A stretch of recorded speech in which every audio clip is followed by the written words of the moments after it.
One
of the misconceptions that many people have, even just like starting in the space, is like thinking that by default, crypto is private, which is not, or it's anonymous, and it's not, right? It's pseudonymous. So basically, whenever you do an action on blockchains like Ethereum or Bitcoin or most of the other public blockchains, those actions get recorded forever. And that could be like legal risks, that could be personal risk, there could be like financial risk as well, just leaking all your information and storing that in a blockchain where you cannot delete it, you cannot edit it. Hi everyone, welcome to Unchained, your no-hype resource for all things crypto. I'm your host, Shin. Thanks for joining this live stream, which is pre-recorded, I should let you know. Before we get started, a quick reminder, nothing you hear on Unchained is investment advice. The show is for informational and entertainment purposes only, and my guests and I may hold assets discussed on the show. For more disclosures, visit unchainedcrypto.com. Today's topic is Ethereum privacy, and here to discuss are Andy Guzman, PSE lead at the Ethereum Foundation, and Oskar Thorén, technical lead of the Institutional Privacy Task Force at the Ethereum Foundation. Welcome, Andy and Oskar. Yeah, thank you. Thank you. Are you a builder who needs to add on-chain trading to your product? The Uniswap Trading API from Uniswap Labs offers plug-and-play access to some of the deepest liquidity in crypto. It's on-chain execution at an enterprise level. More liquidity, less complexity. Visit hub.uniswap.org to learn more. So in early October, the Ethereum Foundation announced that it was establishing what it was calling the Privacy Cluster, a team of 47 researchers, engineers, and cryptographers coordinated by BlockScout and XDAI founder Igor Baranov in order to establish privacy as a first-class property of Ethereum. Explain what the Privacy Cluster is and what its mission is. And Andy, why don't you start? Right. So I would say the Privacy Cluster is this very focused effort on trying to make Ethereum more private, on bring it more and make it a default. So actually, the Ethereum Foundation has a long history into just bringing more researchers, engineers into this area. PSC, or Privacy Stewards of Ethereum, is one of these teams who has been running from since 2019, exploring new use cases on privacy and identity at the application layer, privacy and reputation, privacy on many different aspects that I can go deeper later. But this is a renewed effort with more resources, with more people, into just expanding and pushing this space of privacy. So the privacy ecosystem on Ethereum is already very big, that it needed to have a bit more of like coordination, focus on different areas that perhaps before we weren't exploring. And Oskar, why don't you explain what the mission is for the Privacy Cluster? Yeah, so IPTF is a new team, so Institutional Privacy Task Force, and basically what we're trying to do is we're trying to get institutions to build on top of public blockchains like Ethereum specifically, with the focus on solving their privacy requirements. So that's basically the mission, and I think that also is very much in line with sort of the recent changes at the Ethereum Foundation, with the sort of new executive leadership coming in and an increased focus on sort of ecosystem development and so on. So I guess more broadly at the EF, there is the protocol cluster, which focused on L1, and then there's the EcoDev cluster, and then the privacy cluster. And IPDF, I guess, it's a little bit between sort of it mostly in the privacy cluster, but also with sort of some connections to the EcoDev cluster and specifically the enterprise team that talk to some of the biggest institutions in the world. And I guess what we've seen is that like it used to be that regulation was the primary blocker, but nowadays, or especially this year in the last few years, privacy is actually the main blocker in terms of these institutions moving on chain. Yeah. So privacy has become a huge trend in crypto, as I'm sure you guys are aware. And to me, it feels like this wave started with Zcash back in late September. And then the announcement from the EF about the privacy cluster came in early October. And I couldn't help but wonder if it was sparked by, what we were seeing in the market, or if this initiative had been in the works. Just explain generally how it came about. So I would say that the renewed focus just started beginning of this year, even with more. So it's been like a long brewing. And again, as I've said, like the team has been like expanding and growing. And I would say it was just like very nice timing and convenience that the market recognized the importance. So we were already seeing the need, the adoption, the force, I guess. So perhaps, yeah, it could have seemed like we kind of like reacted, but in reality, like this team and, the blog posts, the mission statements, the kind of like the investment and the roadmap and strategy has been, preparing all this year, more specifically in the last kind of like second half of the year. So yeah, it's just like nice coincidence. Yeah, I would echo that and also say like, so I've been in the privacy space and related to Ethereum for the last 7 years or so. So I think this has always been a very big focus, like privacy in terms of the Ethereum ecosystem. And obviously, projects like Zcash started early and have done a lot of pioneering work, but I think the Ethereum ecosystem is like also been very early and building a lot of these kind of core technical primitives that are then being used and creating these kind of new verticals, if you will, like if it's CKID or CKTLS or CKMs and all of these things. And I think historically, also going back to what Andy mentioned, is that PSC used to be kind of its own organization. So there's already been like a massive effort funded by the Ethereum Foundation.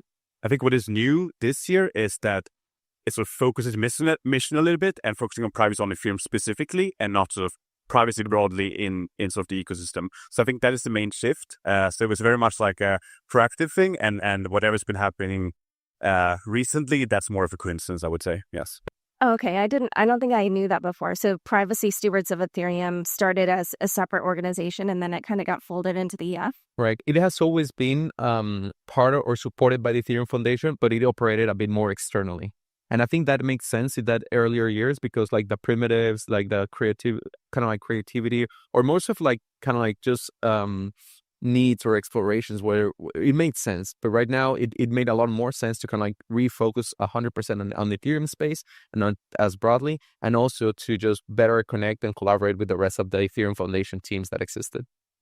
Okay. And so explain what PSC is and a little bit about the history. So PSC is a group of teams, a collection of teams that focus on bringing privacy, and its history spanned from, I guess, 2019. Experimentations were looked by the Ethereum Foundation and basically started supporting this team into growing from 1, 2, 3, 30 up to, I think, almost like 50, 60 or 80 at some point. So it started as a team who were kind of like one of the first teams exploring rollups, like one of the systems that Ethereum uses for scaling. The first team, or within the PSC, the first people who explored CK EVMs. So also one of the main kind of like scaling strategies that Ethereum uses. The team that supported TLS Notary, which is the pioneer in all that we call CKTLS. So all this space in which we can like make proofs about TLS connections. And it's just like, and a bunch of other examples like those that basically just expanded the use cases that we can bring to Ethereum. So before, PSC was broadly exploring all these use cases in both privacy and scalability. So that was what it used to stand for. And now it's 100% focused on privacy for Ethereum. Okay. And I would also say that it used to be that, because so much of this was like cutting edge research, and at the time we didn't even know if it was possible to do any kind of have anything meaningful impact there. But I think what ended up happening is that there's been so much development in actually making these tools practical, and we see that now in the industry as a whole. And I think Ethereum Foundation has played a big part in making that even possible, and that also has led to this like renewed focus in terms of actually bringing this into production and more having a larger impact beyond sort of smaller R&D toys kind of thing. Yeah. And then is the institutional policy, why do I keep saying that? Institutional privacy initiative, is that, or whatever it's called, Institutional Privacy Task Force, is that within PSE? Is that like a group within it? Within the privacy cluster, but it also has close collaborations with, for example, the enterprise team in EcoDev. Yes. Okay, and how did that get started? Sorry? How did that get started? So that get started, I guess, only 2 or 3 months or so. We have talked about it a bunch. I think what ended up happening is that as Eve sort of did the restructuring and there was more focus on being someone that institutions and enterprises would come to and have someone to talk to, it became very, very clear, and especially now with like stablecoin acts and things in the Genius Bill or MiCA, like all of these things are happening in the US and Europe and Japan, Hong Kong, Singapore, all this regulation, all this clarity that has led to sort of renewed interest from institutions. And it's sort of painfully clear that the main blocker for them is like the need for privacy. So it became very obvious that we needed to do something about this, because the enterprise team is great in terms of being able to have these initial conversations with these major institutions. But we have this very amazing R&D lab at PSC and all these amazing resources, and we basically try to connect the 2 dots. So as historically it's been purely focused on more sort of individual, like cypherpunk privacy, now we're also trying to recognize that like there's other actors that need privacy, and we can also be very useful to them. Okay, so let's talk about why it is that privacy is important in crypto. And, this is the kind of thing where sometimes I feel like people in the US in particular, they may not understand it, but I would love to hear, why you think it's important for crypto to be focused on this. Maybe we'll start just for individuals, right? So one of the like misconceptions that many people have, even just like starting in the space, is like thinking that by default, crypto is private, which is not, or it's anonymous, and it's not, right? It's pseudonymous. So basically, whenever you do an action on blockchains like Ethereum or Bitcoin or most of the other public blockchains, those actions get recorded forever. And that could be like legal risks, that could be personal risk, that could be like financial risk as well, just leaking all your information and storing that in a blockchain where you cannot delete it, you cannot edit it, right?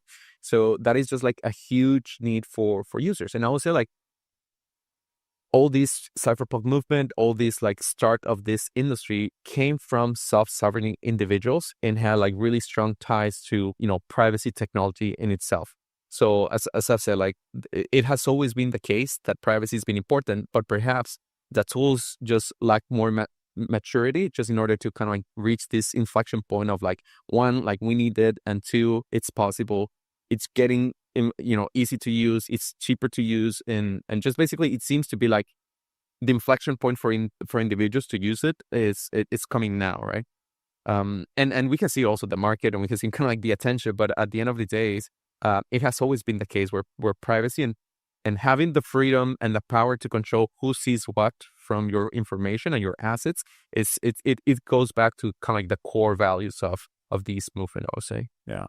And I would say like, yes, there's definitely this like, it comes from this sort of cypherpunk origins and so on, and sort of privacy and the connection to freedom and self-sovereignty. I would say it's also like very practical in the sense that if you look at various hacks that happen, or for example, Ledger, when addresses got leaked, it had like very real world consequences in terms of like people's addresses being leaked, and that was like led to actual physical attacks. So I think people recognize it's more and more important. I would also say that like when we think about something like cash, if I buy a coffee here, they can't see my entire sort of my income or my assets. All they know is like this bare asset like cash. And I think we have things like bank systems, and they have similar properties, but obviously they can be censored, and they have all these other problems associated with them. So what we have with public blockchains like Bitcoin and Ethereum, they're great in terms of being digital and permissionless and so on. But as Andy mentioned, they are sort of transparent by default, which means you can actually sort of track things and so on. And what we're trying to do is kind of regain those properties that are more like cash-like properties. And I would also say to your point that it's maybe not as valued for a lot of people in developed countries like US, and I'm from Sweden. It's definitely seen as less of a problem. But I would say in lots of parts of the world, there are more adversarial circumstances where it matters a lot more. And I think as the world is moving more towards using blockchain technology, even you see attacks in like Paris and Miami, it's very much a real problem. I think people are waking up to that as more and more assets move on chain. And then there's also the institutional side, which is separate in terms of what they need privacy for. Yeah. And I'm sorry, when you say Paris and Miami, are you talking about? I'm talking about like various attacks that happened and like wrench attacks. Yeah. Okay. And for you said Ethereum's been working on this for a few months, or really you said all of 2025. Is that because like you're seeing demand from people, or is it just like Ethereum is working from ideals and like what it would like to become? Or is it that like people are actually requesting this type of feature? Right. So I'll say definitely both. So again, there's a rich history of this, but it definitely seen a pickup about the right moment of how technology matures and how, institutions demand it, and how just in general, there's like a renewed sense of need, I guess, in the ecosystem, of just re-emphasizing this property. So how I've been seeing is like the Ethereum ecosystem has focused a lot, and it's focusing a lot on scaling. I'll focus a lot on usability, on maturing all the technical, stack of the layers. And it just seems now that like a good breakaway case again will be like just turning privacy into like a day-to-day actions. And I would say, yeah, definitely on the individual case and on the institutional side, we're definitely seeing a lot of demand. Like this is their blocker. Like they do want to move on chain and they want to move to Ethereum specifically, but they're not sure about how to get the privacy properties. So that is just like they need it. It's not a question of like, oh, maybe. It's like they need it. Yeah, it's a table stakes requirement for institutions where if they don't, either they don't meet regulation or there's like big financial or business risk, right, of losing all their practice to their client. Yeah, and do you have a background where you worked with banks in the past, or what were you doing before Ethereum? So I worked in like fintech and so on. I come more from the protocols of research and the infrastructure side. So I've been working on sort of privacy solutions and peer-to-peer protocols and designing more secure systems and applied knowledge proofs. We have people in the team that sort of have an extensive background, worked at Goldman Sachs for many years and so on. And then we also have the enterprise team that is also have very close connections to these institutions. So we're definitely more on the sort of tech and research side of things, but we have excellent sort of support teams and great talent that allows us to sort of talk to these major institutions and understanding the language. And I think that's very much a challenge. And what we're trying to bring to the table is like taking these like business requirements and translate them into something that the technical community can understand, as well as sort of the legal angle, which is also very important to understand.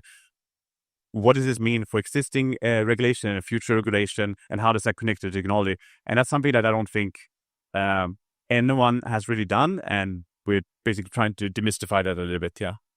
And what's your background? So background in engineering, like led the engineering, management of teams and all sorts of development, like Web 2, and now more closely like Web 3, and been working doing more product for various cryptography protocols and open source tooling that we have been building. Okay, so up until this point, Ethereum actually has had some privacy, activity, I guess you could say, on Ethereum. Right. So, how do the current efforts differ from the past efforts? And I have to wonder if part of the reason now that it's being brought into the Ethereum Foundation is because some of, the legal stuff around what happened with Tornado Cash has been resolved. So I don't know if that also played a role. That's kind of two questions. Right. Okay. So I would say like, again, like Tornado Cash is like one of the, biggest like protocols of privacy. And there was a lot of unclarity and a lot of like risk and fears. And that definitely caused chilling effects on the ecosystem. But on the flip side, there was also like good understandings and maturation and even conversation that sparked of like, what does privacy protocols that can also be compliant makes, looks like in the future, right?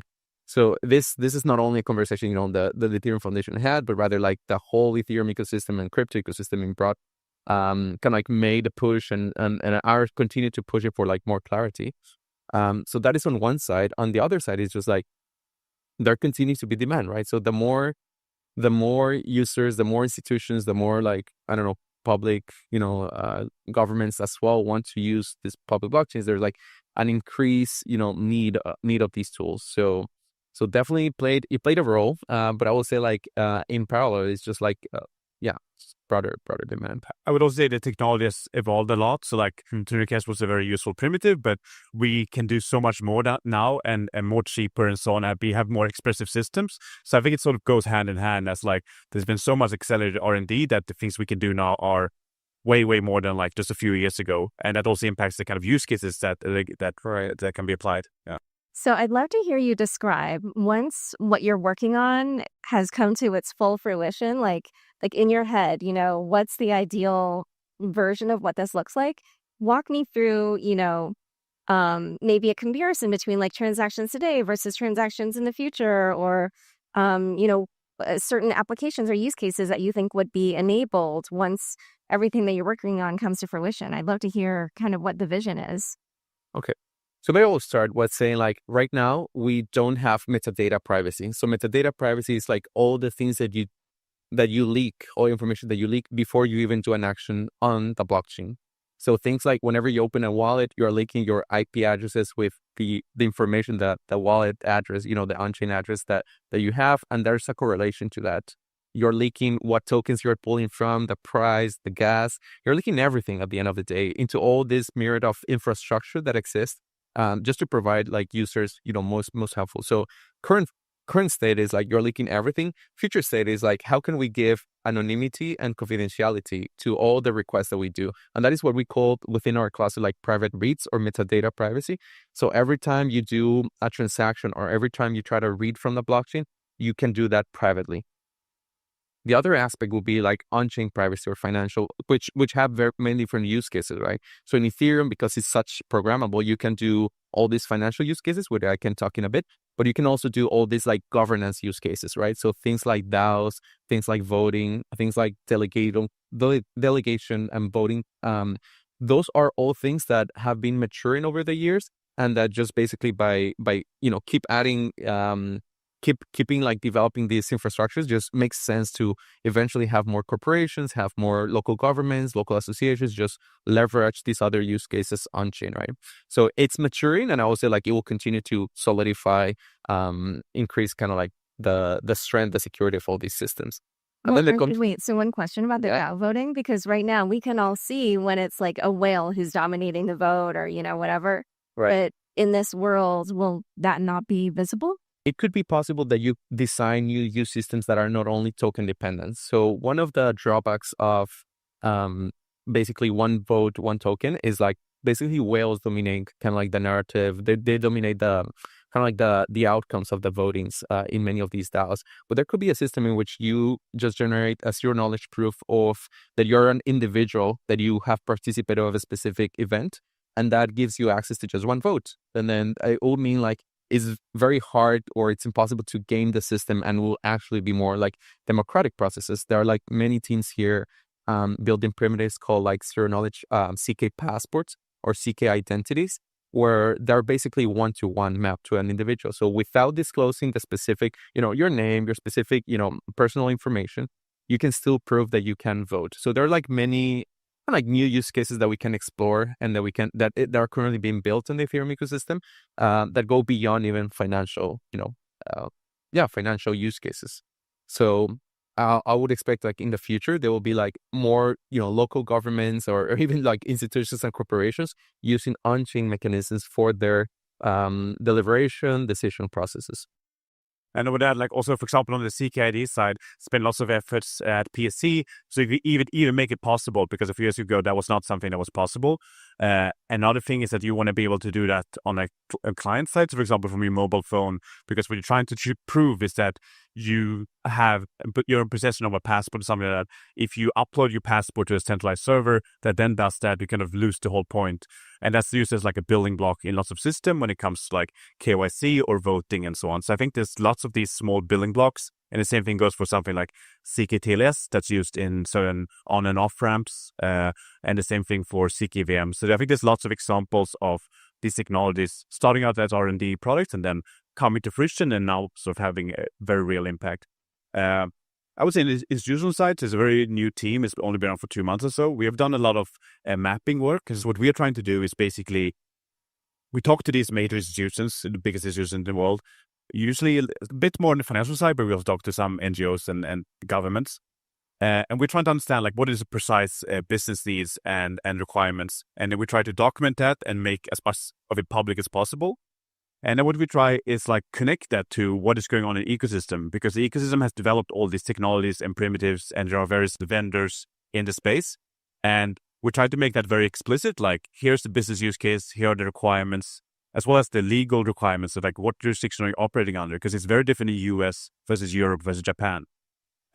And then we try to connect it to what's going on in the Ethereum ecosystem with various types of specifications or standard ways of doing things, or mature vendors that are already providing similar solutions, and create these kind of feedback loops where if a vendor or a set of an approach is a perfect fit for an institution, then we can say this to the institution. And to the extent that some things are missing, we can also highlight that to the ecosystem and say, this is what institutions are asking for. And I would also say the reason that institutions come to us and why this IPTF team sits at the Ethereum Foundation is because we can be credibly neutral. We are basically responsible for the Ethereum ecosystem, and we're trying to onboard people onto Ethereum. And then we are neutral when it comes to sort of vendor choices and so on. So that's like where a lot of the focus for IPTF has been. And we had like a few workshops with major institutions where they are exploring maybe a stable coin or bonds or real world assets, something like that. And they have a specific set of questions. And it might be the case that they get approached by like a BD function from some other ecosystem, and they know some things, but they might be a bit confused. And we try to sort of clarify for them, like, here's what's happening, here's what's possible today, here are the trade-offs, here's how you should think about it. And that's kind of how we approach it, with the goal of eventually them moving on-chain. Hey, founders and developers. If you're looking to bring on-chain trading to your product, wallet, or platform, check out the new Uniswap Trading API from Uniswap Labs. It's your plug-and-play gateway to global on-chain liquidity. No deep crypto experience required, and no need to manage complex integrations or ongoing maintenance. With the Uniswap Trading API, you'll get enterprise-grade on-chain execution, combining both on-chain and off-chain sources for the most competitive prices. Simply put, more liquidity, less complexity. And this isn't just any API. It connects directly to the Uniswap protocol, which has securely processed over $3.3 trillion in total volume with zero hacks. So stop worrying about liquidity infrastructure and focus on building your product. Get access to the same liquidity that powers billions in swaps through one powerful API. Visit hub.uniswap.org to learn more. Okay, so now let's talk about the specific, approaches to technology, like to privacy, the different technologies that you're, considering, and like how you would apply them, which use cases you think certain technologies are more appropriate for, or even, demographics potentially. And I know there's probably trade-offs with each one. So I'd also love to hear like how you think about that aspect for each approach. Right. So I'll say like first is like mapping what are the use cases, right? So for example, I would say like most people when they think privacy in crypto, they think of private transactions, like sending money to another one, and private DeFi, at least within the Ethereum ecosystem. So within private transactions, there's like at least from like an initial mapping that we did, like at least 12 different families or approaches of technologies. So things like mixers and shield pools are technologies that are already like zero knowledge based, and they have some properties that gives really strong anonymities depending on how much usage they have. Right. There are things like proof of burn, which is more experimental, newer technologies that allows to kind of like, again, do a private transaction, but by leveraging other type of primitives that basically doesn't need funds to be mixed together. It's like, it hasn't been battle tested. There still needs to be some maturity for this technology, but it gives like a very nice exploration about some different paths that the ecosystem can take. There's this other one called stealth addresses, which basically generates a new address each time you receive funds. And that is more similar to the UTXO model that maybe other chains like are more familiar. And what this allows you is to unlink the different addresses that you have. So it's a bit of privacy for the receiver. So if you combine all these technologies, and there's other ones, right? Like FHE based or homomorphic encryption based that allows you to send funds and you know the sender and the receiver, but you don't know the asset and the amount, that gives you confidentiality. There are others which are based on hardware considerations like TEE or trusted execution environment. So that allows, again, to just be very programmatic about what you can share and what you want to encrypt and de-encrypt and all the like authentication layers and authorization layers. There's multi-party computation or MPC, which is like a way to operate into, reduced set of parties. So if your use case requires, less amount of participants, maybe MPC is a good fit. And there is fully homomorphic encryption, which is how do you operate privately or in encrypted data over a server. So all of these have kind of like are strong cryptographic primitives, or I would say like families of technologies that are very powerful some use cases. If I were just to say kind of like the key differences or how you could kind of like try to categorize them is like you will be doing trade-offs across costs, how much you pay to use them, across speed, like how much time you need to do a transaction to keep certain levels of privacy. The other one is user experience. So one are more complicated than others. There are things about trust assumptions, like how many people need to collude to take out your privacy and privacy guarantees. And again, like institutions and perhaps like other type of users might prefer technologies that they can kind of like rely more on hardware, that are more permissioned, that are more compliant, versus other type of users, perhaps for daily payments, they just want something that is cheap and that is easy to use. And they don't care to be like extreme privacy. And there are others which is like, I don't know, high net worth transactions where they want like maximum privacy, but they run like on mobile phones, right? So that is where like at least these different families of technologies complement to each other. And I would expect as we mature that we can better categorize and surface those trade-offs. And at the end of the day, probably combine some of these to have like end-to-end privacy, which is fit for the right type of user. Yeah, without that, like it's very much because it's applied cryptography. So there's a lot of various techniques and you can combine them in all kinds of ways and they can get kind of gnarly when you get into the details.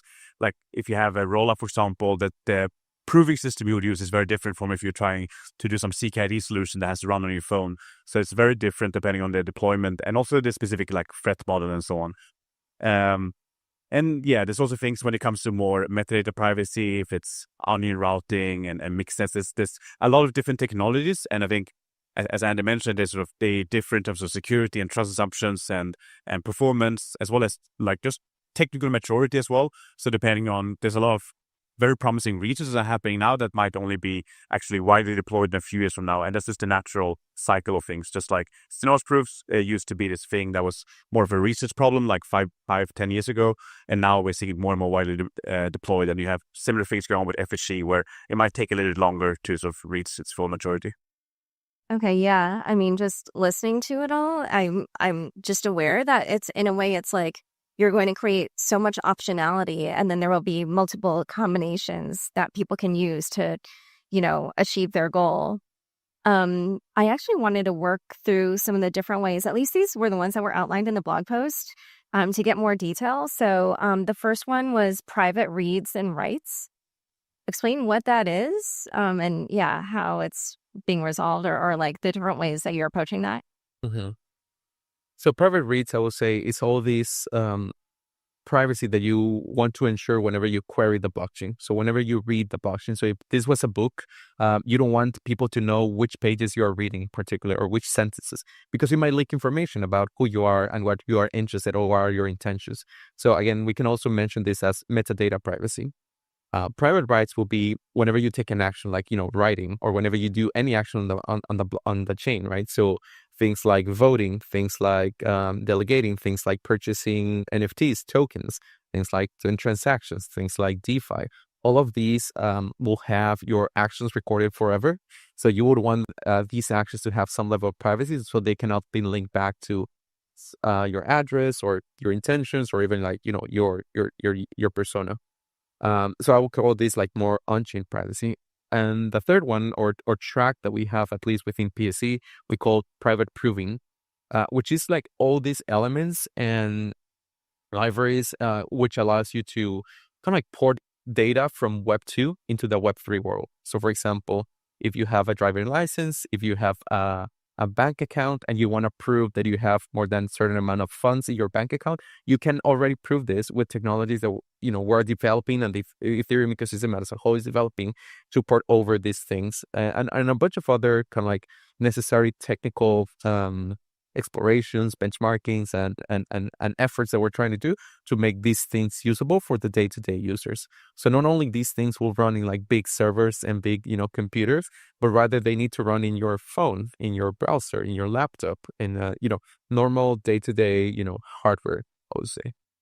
And I will. It is also very much in line with what you see sort of with blockchains. That is about like removing trusted third parties, and you can think of it almost like as a way to sort of scale society. That as you have fewer dependencies, fewer things you have to.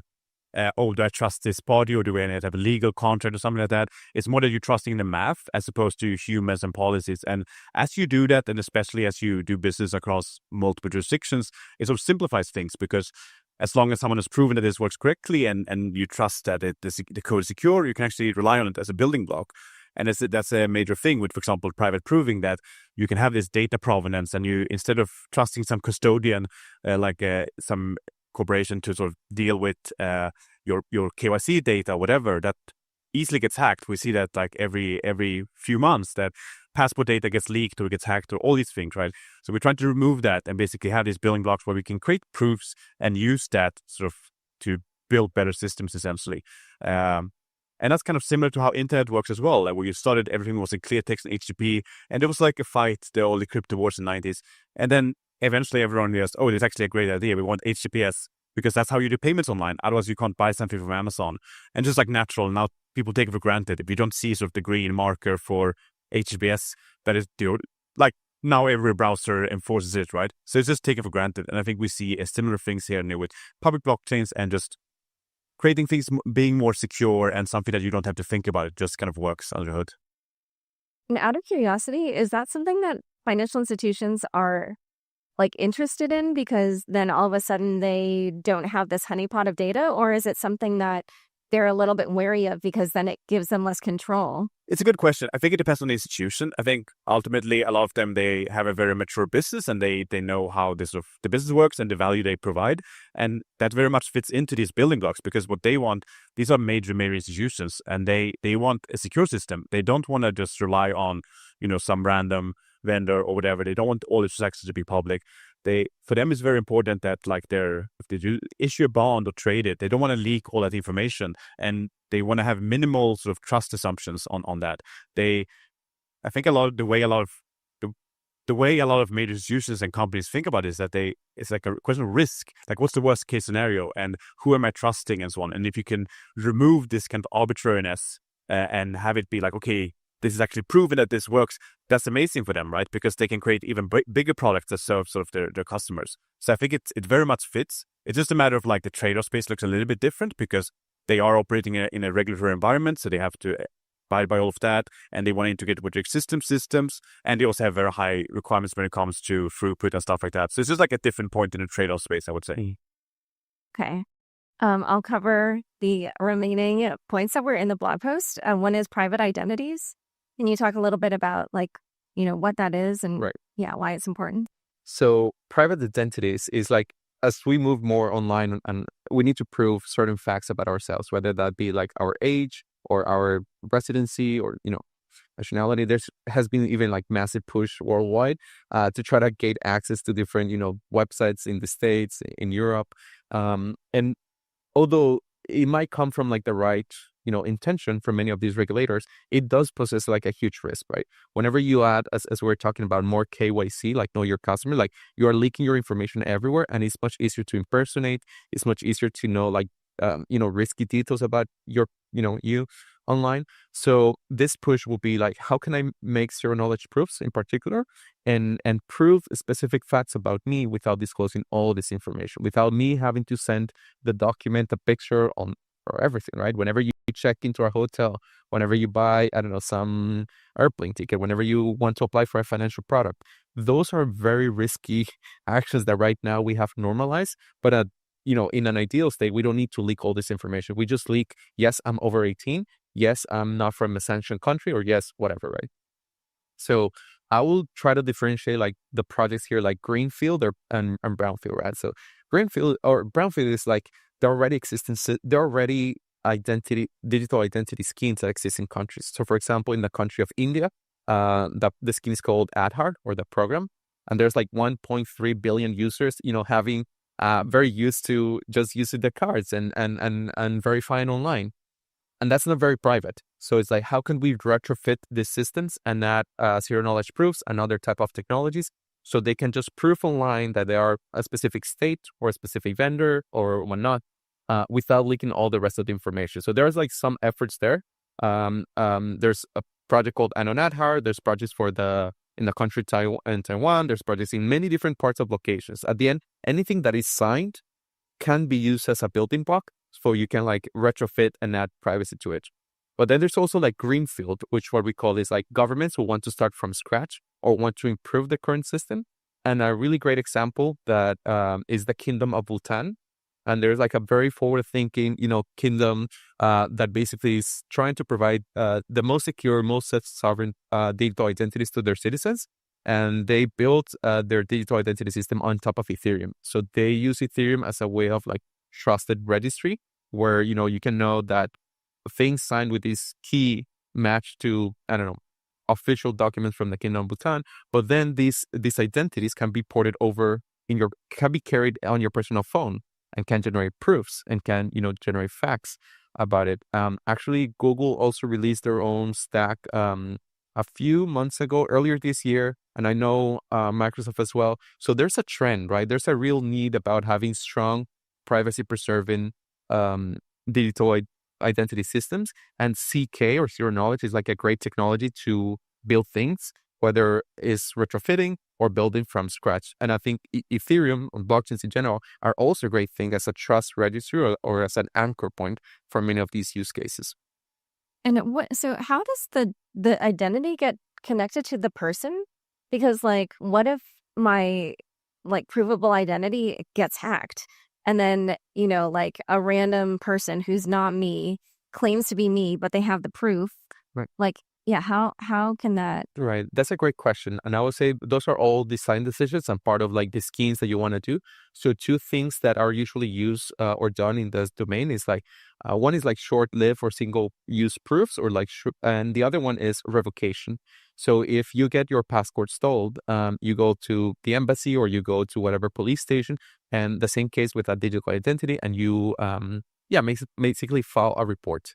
So very similarly, in the future, even in the current space, you would do the same, and you would have either a list of revocations, like a revocation list. So whenever like the person who could steal your identity wants to use it, that check will fail, because now this specific identity will appear as part of the revocation list. And there's just like very clever tricks to how you can check that somebody has lost their passport, but without leaking all the information from that person.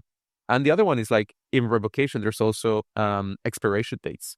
So documents also need to have some expiration dates because it's very common, right, that over the span of your year of your life, you'll have to renew documents. So I don't think that will change that often, but those are the two techniques. In the short-lived proofs is like, I need to prove that you own like the original document. And there are ways how to like design systems so that I do a liveness check. And I also know that, the person who is presented this proof is actually the same person who is in the identity, who appears. Or that be with zero knowledge machine learning to kind of like make a proof of the photo on your document matches with your face without leaking all this information to the servers and the companies. So there's like a lot of like research and maturity that is going on, but already like concrete use cases that can be used in production now. And in addition to what Andy said, there's also this thing about, and we see this also with Ethereum and Bitcoin and all this public cryptocurrencies, that you have this key material, right, that you have to keep secure. And I think it started off kind of, it was a bit hard, and you had things like hardware wallets.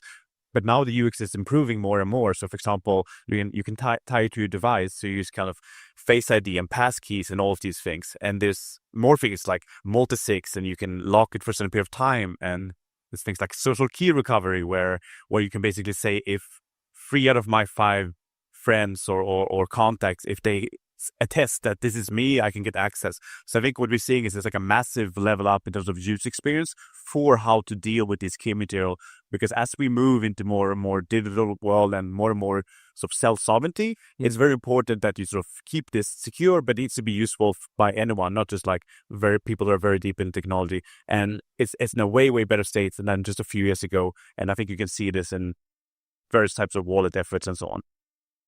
Okay, so another one listed in the blog post is privacy experience. I don't even know what that means. So can you explain that? Right. So historically, privacy has been a very difficult topic to use for end user, for normal person, in the street, like just trying to learn how to use these systems, how to keep, your key secure, how to not leak information. And even just using some of many privacy protocols, it's a lot of hassle, right? It's a lot of like understanding the terminologies, understanding the trade-offs. So privacy experience is this effort of trying to understand where are we in the current maturity line and what are things that we can do to increase the user experience without degrading the privacy and the security that we have in the current systems. So things that like analysis of like the flow of just usability, right? Things like terminologies and language, as what you were saying, like icons that in small images can really depict like key concepts, so to make people aware about the different trade-offs and the actions that they're taking. So as much as like privacy is a technology problem, it's also like a social adoption problem or like opportunity, right? So we need to educate, we need to learn how to relate with these new technologies. So the human aspect is also like very important. Yeah. I think it's partly like a literacy problem, right? Right? Just like maybe you have people from an older generation, just like how to use internet, how to spot like fake news and like all of these kind of things that are like skills that you also need to acquire. And that's very much a part of it. But also, as Andy said, very much about sort of the user experience, like how do you make it easier for people to use? And traditionally, there's been a bit of a disconnect because it's very hard to reason about privacy guarantees. Like that is a fairly technical and a fairly new thing to think about. So yeah, people are extremely technical and they talk a language, like maybe hopefully not too much for your listeners with all this name dropping we're doing, but there's like a certain language that how people talk about these things, and that's disconnected from how normal people live their lives. And you're trying to sort of make that connection. Part of that is definitely education. Part of that is like metaphors or like visual indicators. And I guess ultimately having empathy for the end users and making systems that work better for them. And so now we get to the Institutional Privacy Task Force, which was also listed. And when I saw that, I was like, this one's like just even the word, it sounds different from the other ones. And I realized like in my head, it just sounds like there's probably a whole component that involves like regulation and compliance. So it's like probably quite a different Yes, focus area from the others. So can you explain? Yeah, sure. It's different, absolutely. I would say the way you can think about regulation and the compliance on it is more like a different constraint, right? So you use the same kind of building blocks, the same primitives that sort of PC and other people in the ecosystem has been pioneering for a long time. And the situation is evolving, right? Like I think a few years ago, it was really the Wild West and there was no regulation whatsoever. And it was really hard for established institutions that are operating in a specific jurisdiction to sort of even start to think about these things. But what we're seeing now is that more and more there are sort of some regulatory clarity and some attempts to make sort of these legislative efforts and regulation fit better with sort of the sort of crypto native side of things. So we're in a much better spot now than we were a few years ago. There's definitely like a lot of work to be done on the policy side and so on. So it's definitely it's work in progress, right? But we're speaking on things like stablecoins and so on. Now there's at least some kind of regulatory clarity. And that is just like another type of requirement. And I think you can accommodate both, especially with Ethereum being a sort of credibly neutral base layer. You have both these sort of more extreme cypherpunk hardcore use cases on top, but also these kind of more regulatory and compliance kind of solutions. And they basically coexist. And because the technology is so flexible in terms of synodic proofs and so on, you have way more affordances now than you had a few years ago. So you can actually design the systems to accommodate these more complex workflows where, for example, auditors need access and you want to make sure that you meet all the sort of regulatory requirements that institutions operate under. All right. So the last one listed as an area that you guys were working on as part of this initiative was Kohaku. Explain what that is. Right. So Kohaku is this good effort to try to bring privacy to wallets and make it much easier for wallets to adopt. So it's like a reference implementation and an integration about many different privacy protocols that exist currently on the Ethereum ecosystem into an SDK. So like a software developer kit that other developers building wallets or building other type of protocols can just take and very easily integrate it. And I think this is great because it just lowers the cost of adoption for privacy technologies for all these different providers and companies, and just like it's a good way to distribute technology, but at the same time, it's like a good way to set standards, set a reference, set up like a goal about what would be the perfect, most secure, more private, most like yeah, intention or effort into the wallet privacy. So the intention would not be for the Ethereum Foundation to run a wallet and try to get end users and try to get adoption, because that's much rather something that we would like the ecosystem to run and do business with. But it is a good effort to push into the right direction and implement primitives like the ones I was mentioning, and even like the rest of the ecosystem have like a point of connection and adding and help push standards. So like it makes it easier, a lot easier for builders and to take these technologies, and for users to then more quickly adopt all of these technologies. And I would add to that, like in this Web 2 world, like developing a product is like difficult and so on, and then you add this kind of blockchain and smart contracts and that component. It's like a specific set of skills, right? And I think the same thing goes for privacy tools. Like it is a very different world, like how you write scenario proof circuits and so on, and how do you integrate that into a product? It's not trivial. It requires specific expertise. And if you have a wallet and you're trying to sort of serve your users and provide some value, that is kind of scary because it's not always easy to do that. So I think what Kohaku is also doing is showing how you can do it. It's showing examples of it. And I think another thing is that there's all these amazing resources and open source products and so on that exist in the space, but it's not always obvious to people. Like, how do you put them together, and like, what do they actually provide in terms of a user experience? And what Kohaku is doing is taking all of these primitives that have been developed over the last few years and putting them all together into a package so people can see visually how does this actually fit together. And I think that's very exciting for end users as well as wallet developers, because they can see, oh, this is actually how you combine them. And actually, I think we see some of the things, but in a completely different domain when it comes to institutions, where Ethereum ecosystem is such a broad, it's like a jungle. There's there's so much going on, right? And they don't know how to make sense of it all, and like, how do you put these things together? So that's also what we're trying to help with in this mapping effort, and show you, here's how you combine all these things, and here's actually this provides a superior experience to whatever you're considering. So yeah. So I want to zoom out a little bit and look at privacy in crypto generally. And I was kind of curious, like, as we mentioned at the beginning of the show, things like Zcash suddenly just, everybody, it's like all the coins are going down, but Zcash is not going down. Like, we've seen that the last few weeks. And I don't know, like, traditionally, I think like most people have thought Ethereum is kind of competitive with these other all layer ones where, it's like this whole smart contract competition. But do you view something as Zcash is just fundamentally different because it's like more like Bitcoin, it's more focused on payments? Or do you think that Ethereum's also competing with that? Or do you feel like Ethereum's kind of creating something brand new where it's like bringing privacy to smart contracts and there's like many more applications? Or just like, how do you think about, what you're seeing in terms of other privacy efforts in crypto and where Ethereum fits in with that?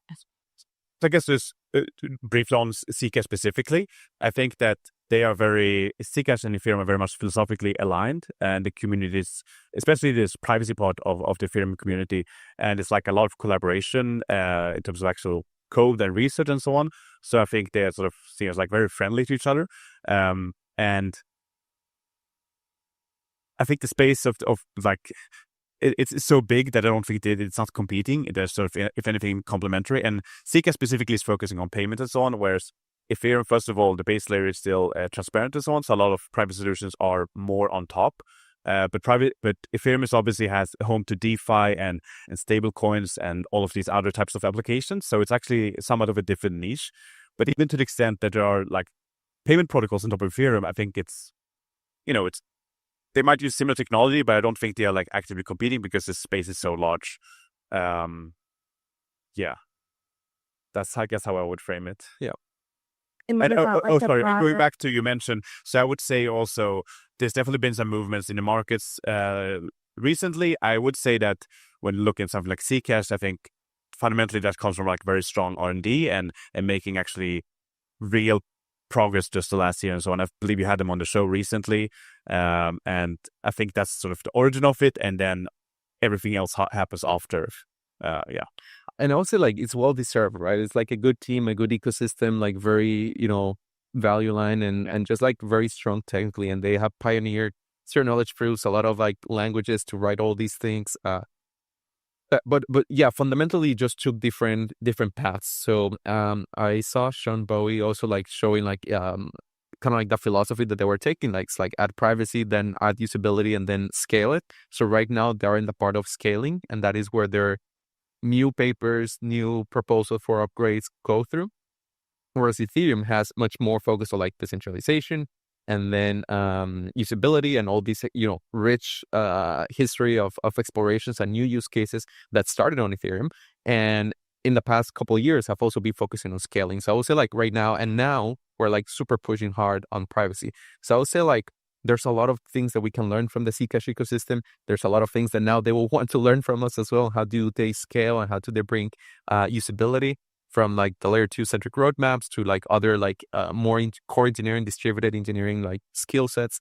So yeah, I would say like it's great. And as Oskar was saying, there's like this is a big market, and we're not like against each other, but rather trying to capture, your traditional technology Web2 world is how we try to frame it. Yeah, I would say it's a symbiosis. Yeah. Simple. Yeah, win-win. Yeah.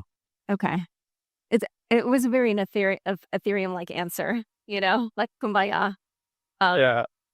Well, so I also, of course, wanted to ask because Ethereum itself has had many privacy efforts, whether it's like different teams that work like in the Ethereum ecosystem. Right. So I wondered what, the EF's new focus on privacy means for these more long-standing privacy apps like Tornado Cash or even some of these chains. Like I'm sure you guys heard about the new Ignition chain on Aztec, there's Starknet, like there's privacy, it's not like it doesn't already exist in Ethereum. So, what does the new focus in the EF mean for these other efforts?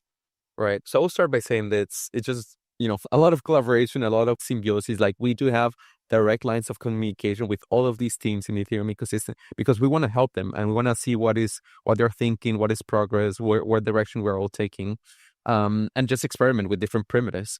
There, I do see though, which may be a question underneath, is like, if Ethereum layer 1 becomes private, what happens with, privacy focus or layer 2s? And what I always say is like, layer 2s continue to be like key for the Ethereum scaling roadmap and for the Ethereum ecosystem. And layer 2s would always have an advantage in terms of innovation, just because like they're smaller, they're like more, concentrated teams. They kind of like can't just like stop and start a new, even from scratch, right, architecture, that greenfield advantage that they have. So I love that part, and I love seeing Aztec, Maiden, and Starknet, and many others doing like privacy push, either complete architecture to be privacy focused or within a generalized architecture try to add privacy to their stack. So I think that's great in general. And Ethereum also needs that on the layer 1, right? Because there's like institutions and like users, real humans, that we also need to have some levels of privacy. So in general, I would say it's a lot of collaboration. It does mean that kind of like they have a partner that we can like learn more about primitives and libraries and SDKs and programming languages, that we can like accelerate the formal verification, accelerate, the maturity of all these technologies. So just like accelerate the adoption and use cases in Ethereum layer 1 and in layer 2s in general.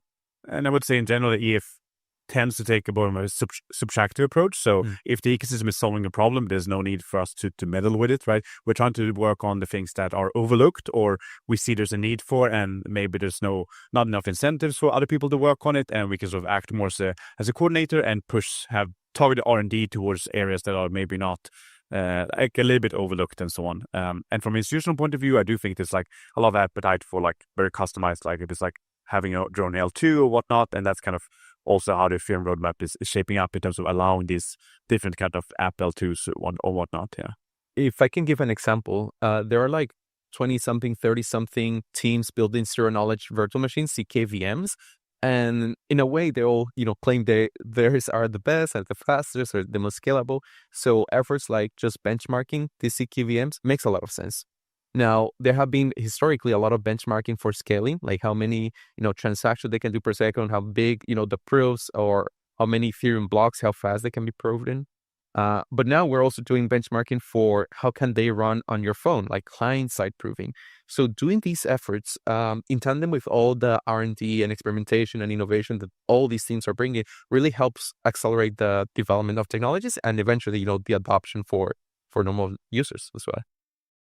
Okay, so I want to turn back to the Tornado Cash thing because obviously, I mean, it was huge for Ethereum when everything happened with OFAC and, it was like right before proof of stake. And then you saw like what was happening where the stake was like by, I forget, it was like more than half of the transactions were being censored for the OFAC thing. And so I just was wondering, like now obviously it's a few years later, things have changed, but, what is your current view on like, what you kind of need to keep in mind when you're building these privacy, efforts, like from a regulatory perspective? Or I don't know if you've been engaging with different regulators and you kind of already have a sense of like how they're approaching it or what they think about it. But, from that perspective, what are you kind of keeping in mind as you build? So going back to, I remember when that whole thing was happening, at the time I was running an R&D lab and we had researchers working on similar types of protocol, and it had definitely had a chilling effect. Like people were afraid of working on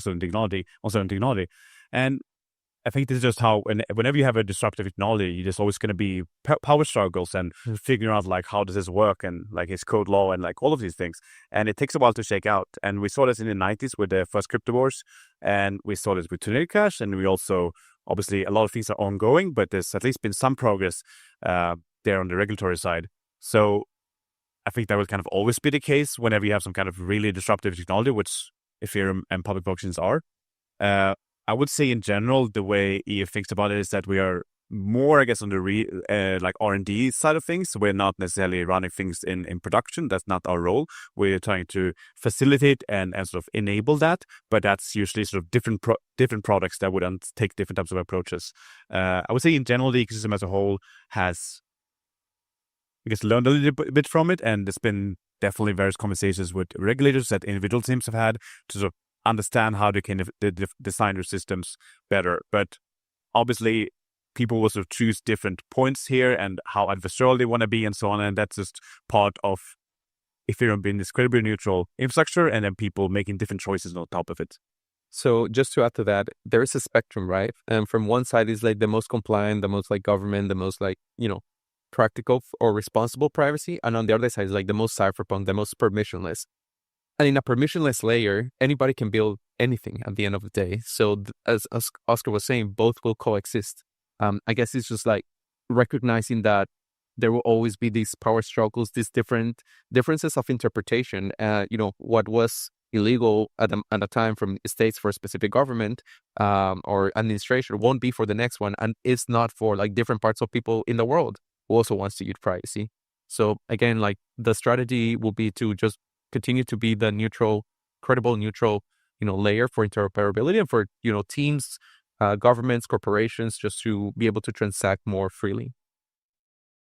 Okay. And one last thing I just want to ask about was, and this is like just from a purely practical perspective, like I know Zcash and I think Monero, they had like the private viewing keys where you could give a party like, the ability to look at your transaction. So is that like a common feature that you guys are thinking about building in, or? Yeah, I would say that's definitely one design you have. And I think it depends that when we're talking institutions, there are different requirements depending on what regulatory authority you're talking about. So that's definitely one thing that can be chosen. Another thing is sort of if you want to have some kind of audit log. Another is if you need some kind of live access. So I would say it depends a bit on the specific jurisdiction. Yeah, so I think there's different design choices you can make. And viewing keys, I guess, is one example. I know Aztec have also different ways of doing this. And that's like one example of maybe a slightly richer affordance than what used to exist. And I guess that's partially in terms of responding to sort of demand from the world. Yeah. If I were to add more specific examples, like viewing keys might not prevent, someone using a privacy protocol. It will be after the fact. And that is what regulators usually are used to, or auditors, right? But there are things that can prevent before it. For example, an allow or a deny list. Like these addresses, because they have been marked as possible hackers about this specific protocol, are now part of the list, and therefore they cannot use this privacy protocol.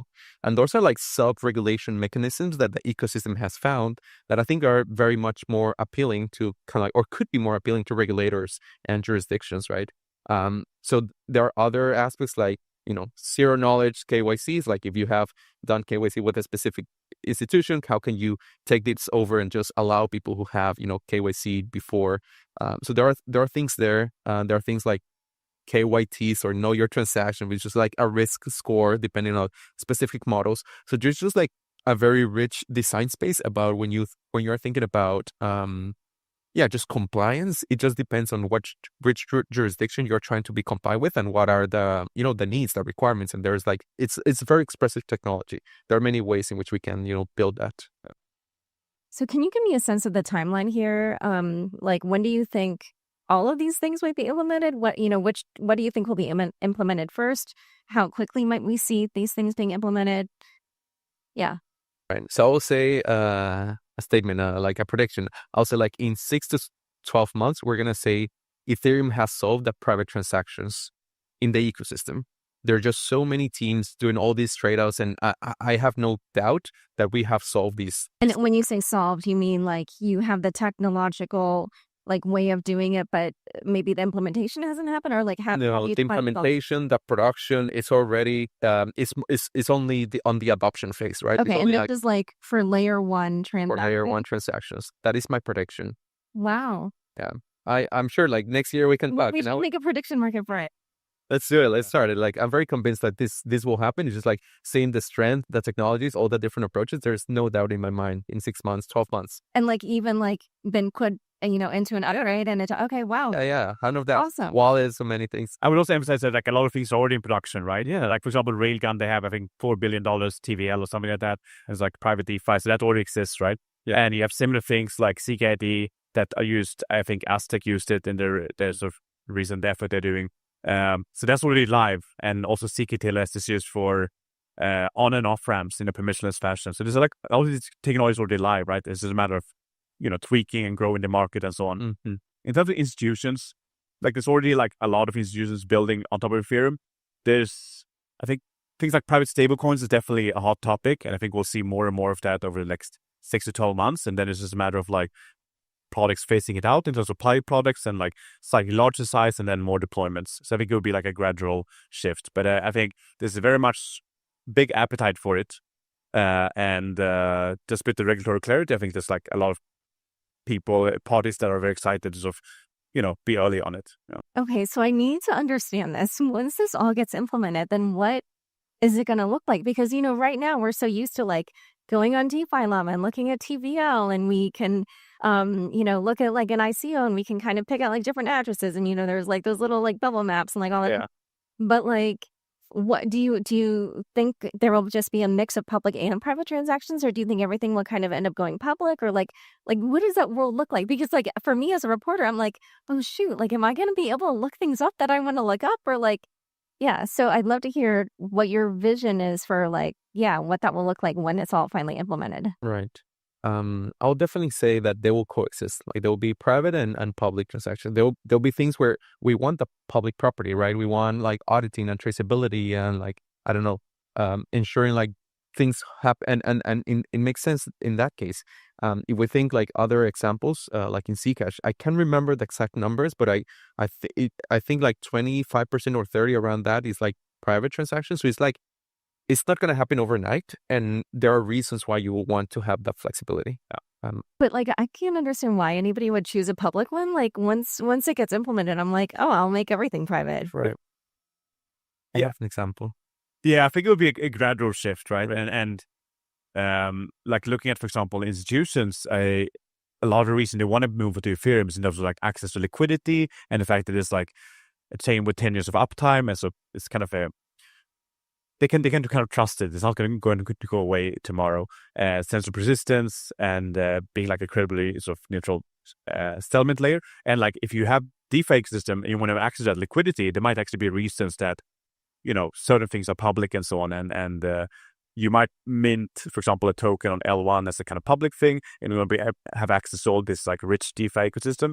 And certain affordances might take longer. So, for example, you can do maybe private payments, but some kind of private trade thing might take longer because it requires like FHC to bring this full fruition. So that would be like a stepwise sort of I don't want to say migration path, but stepwise use of like more rich affordances. Yes. But to give an example, maybe a country does, or a local government does want all their citizens to be able to audit how they spend the money and wanted to make it private. So like anybody in the world can see like this was sent to this transaction and this was the budget that they received and all of that. So there are like real reasons why someone would just want to keep certain things public. Okay. Similarly to how we do, in social media, right? Some things we'll just like send over DMs. Some things we'll just make a post for everybody to see. Right. That's true. Okay. Well, is there anything I didn't ask you guys that you would want to mention? So maybe just like final thoughts. Yeah, go ahead. Okay. So say the privacy ecosystem on Ethereum is very strong. There are like hundreds, like over 200, 300 teams building privacy on the Ethereum ecosystem in all layers of the stack. So it's like a very rich, push that is happening right now, very organic. It's not a reaction. It's been like brewing for years, and there's like a long tradition of edges. And because of the programmability, I think we're going to be able to do everything that we can imagine like other blockchains have achieved. It might take longer. It's true that by the current layers are all public, but that does not mean that we can achieve the same levels of properties or use cases that other blockchains have achieved. So I'm very bullish on Ethereum, very bullish on its privacy ecosystem, and it's just right now a matter of like executing. There are still long-term research problems that would just like make things more expressive, more scalable, perhaps different affordances, and there's continues to be like very rich investment in those areas by the whole ecosystem, new companies, and even the Ethereum Foundation. But yeah, there's no doubt that we're executing and that there's already production grade projects and alternatives that you can use, and that there's just going to be an explosion of even more coming over. I would, to add and echo that, like I think two things. Like one thing is like, just as, when you have public blockchains that came and before that internet and credit card payments, it enables these like rich set of use cases and so on that we couldn't even think about before. And when we talk about Signals proofs or MPC or FHC, all of these types of technologies, you can think of them like programmable cryptography. And it's a similar thing where the people in this space who have been deep in for many years, the way they think about trust and how to build this type of new systems is very different from how someone, for example, a software engineer at Google would think about it. And it just enables completely new types of, new ways of interacting and sort of creating proofs about things and composing technologies. And I think we'll see that will take a long time, not just in terms of technological readiness and so on, but just in terms of mental models and like understanding what this technology allows. And I think that will play out over, the next decade, just because the rest of the world needs to catch up. So that's one thing. The other thing I would say is that on the institutional front, institutions want to move on-chain and they need privacy. So if any of your listeners are representing an institution or maybe a vendor working in this space, I think that's like great to sort of come talk to us because we want to help and we are trying to help institutions move on-chain and making sure the privacy solutions are addressed. So, yeah. Yeah. Honestly, I could imagine if I were an institution that like in my head, it would make sense to use Ethereum because it's like, it's not only the uptime, but it's also like, if one of my competitors is working on a chain, then you know what I mean? It's like, I'm not already directly competitive with Ethereum. So it sort of feels like this is like a neutral ground. Yes. Yeah. So, so I could see it working out well for your efforts. And liquidity, right? That is also like a very good network effect and just mindshare and EVM, standards, programming, developers and just in general infrastructure. So strong. I think a lot of people there who understand technology are like, well, we want to use Ethereum, but this privacy thing we're not sure about. So as long as there's ways to address that, I think it's definitely the right choice. Yeah. All right. Well, this was super fun. Thank you both so much for coming on the show. Thank you so much. It was a pleasure.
Hi, all, and welcome to Dex in the City.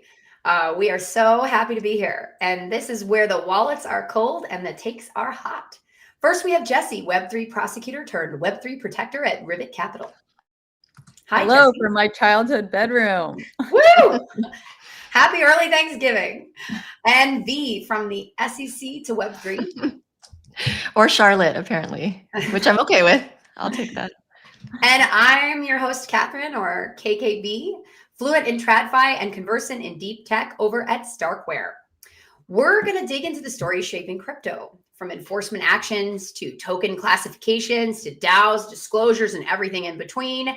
The three of us are lawyers, but we come at this from very different angles. We believe that crypto content doesn't need to be technical. It can be sharp, funny, and occasionally a little spicy.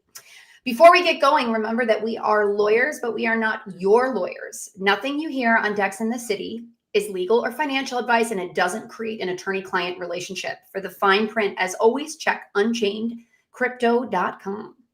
So let's dig in because we have a very meaty topic today. It is one of my favorite topics. As some of you may recall, I spent 12 years at a big law firm doing white-collar defense and government investigations, which means I actually represented multiple individuals in allegations of insider trading.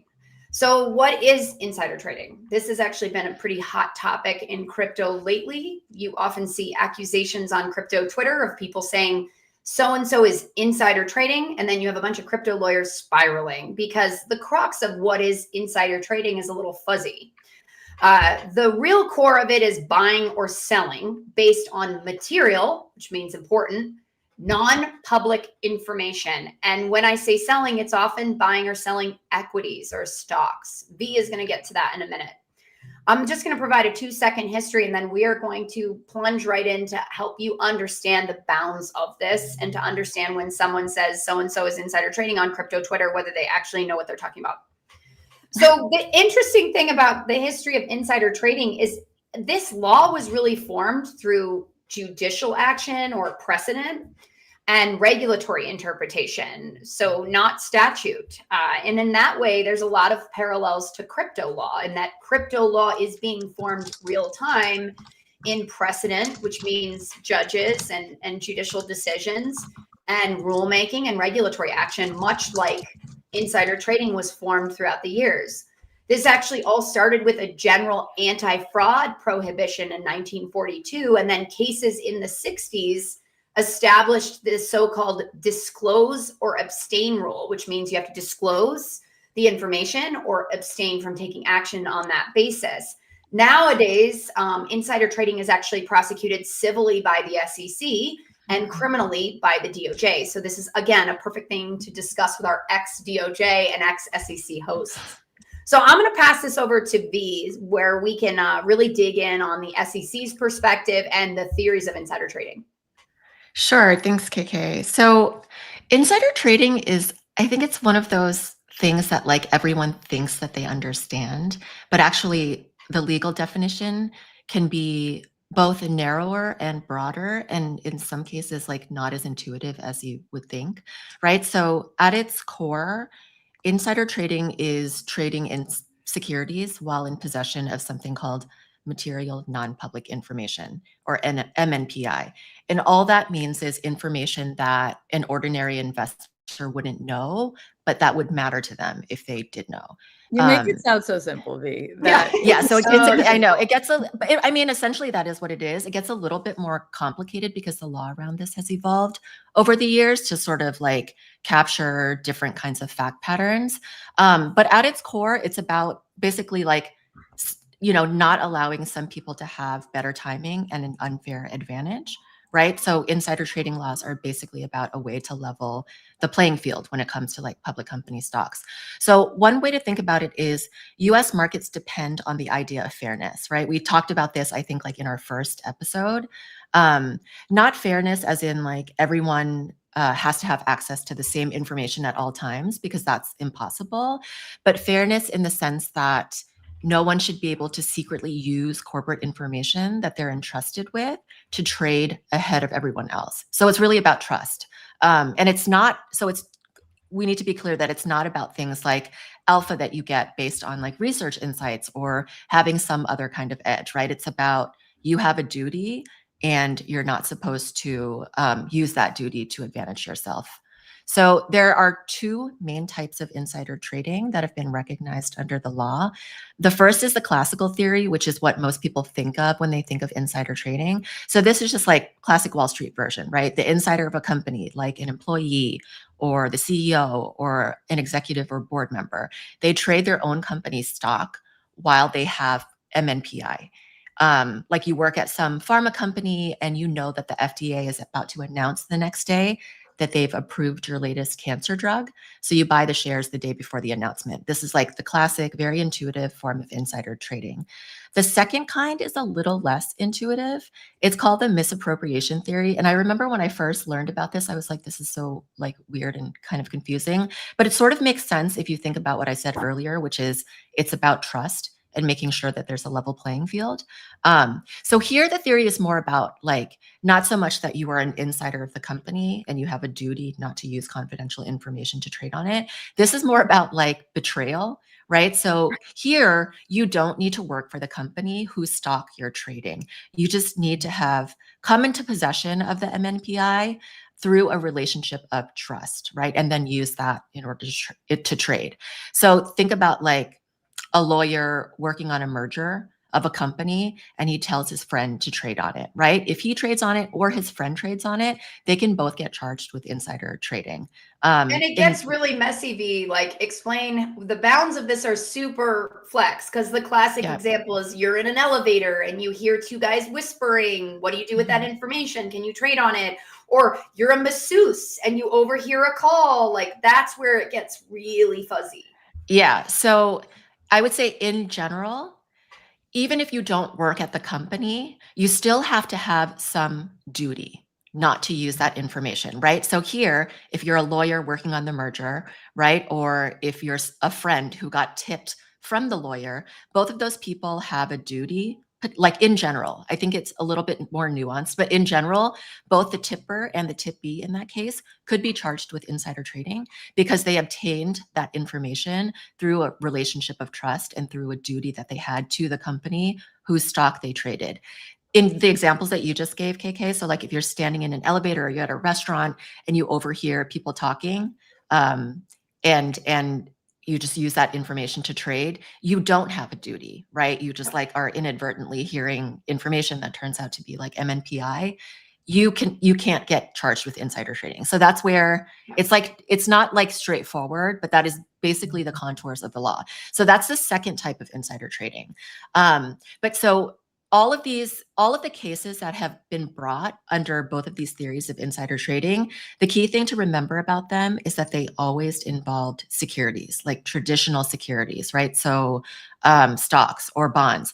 There's like one kind of random one-off case that doesn't really fall into either of those categories. There was a case from 2005 where a former employee of the publication Business Week, they had a column every week where they published stock tips. He leaked that information to a bunch of traders and they ended up trading on it. So, and they got charged under an insider trading scheme. So that was like the one case I think that didn't fall into either the classical or misappropriation theory in any straightforward way. But overall, all of these cases have involved trading in stocks.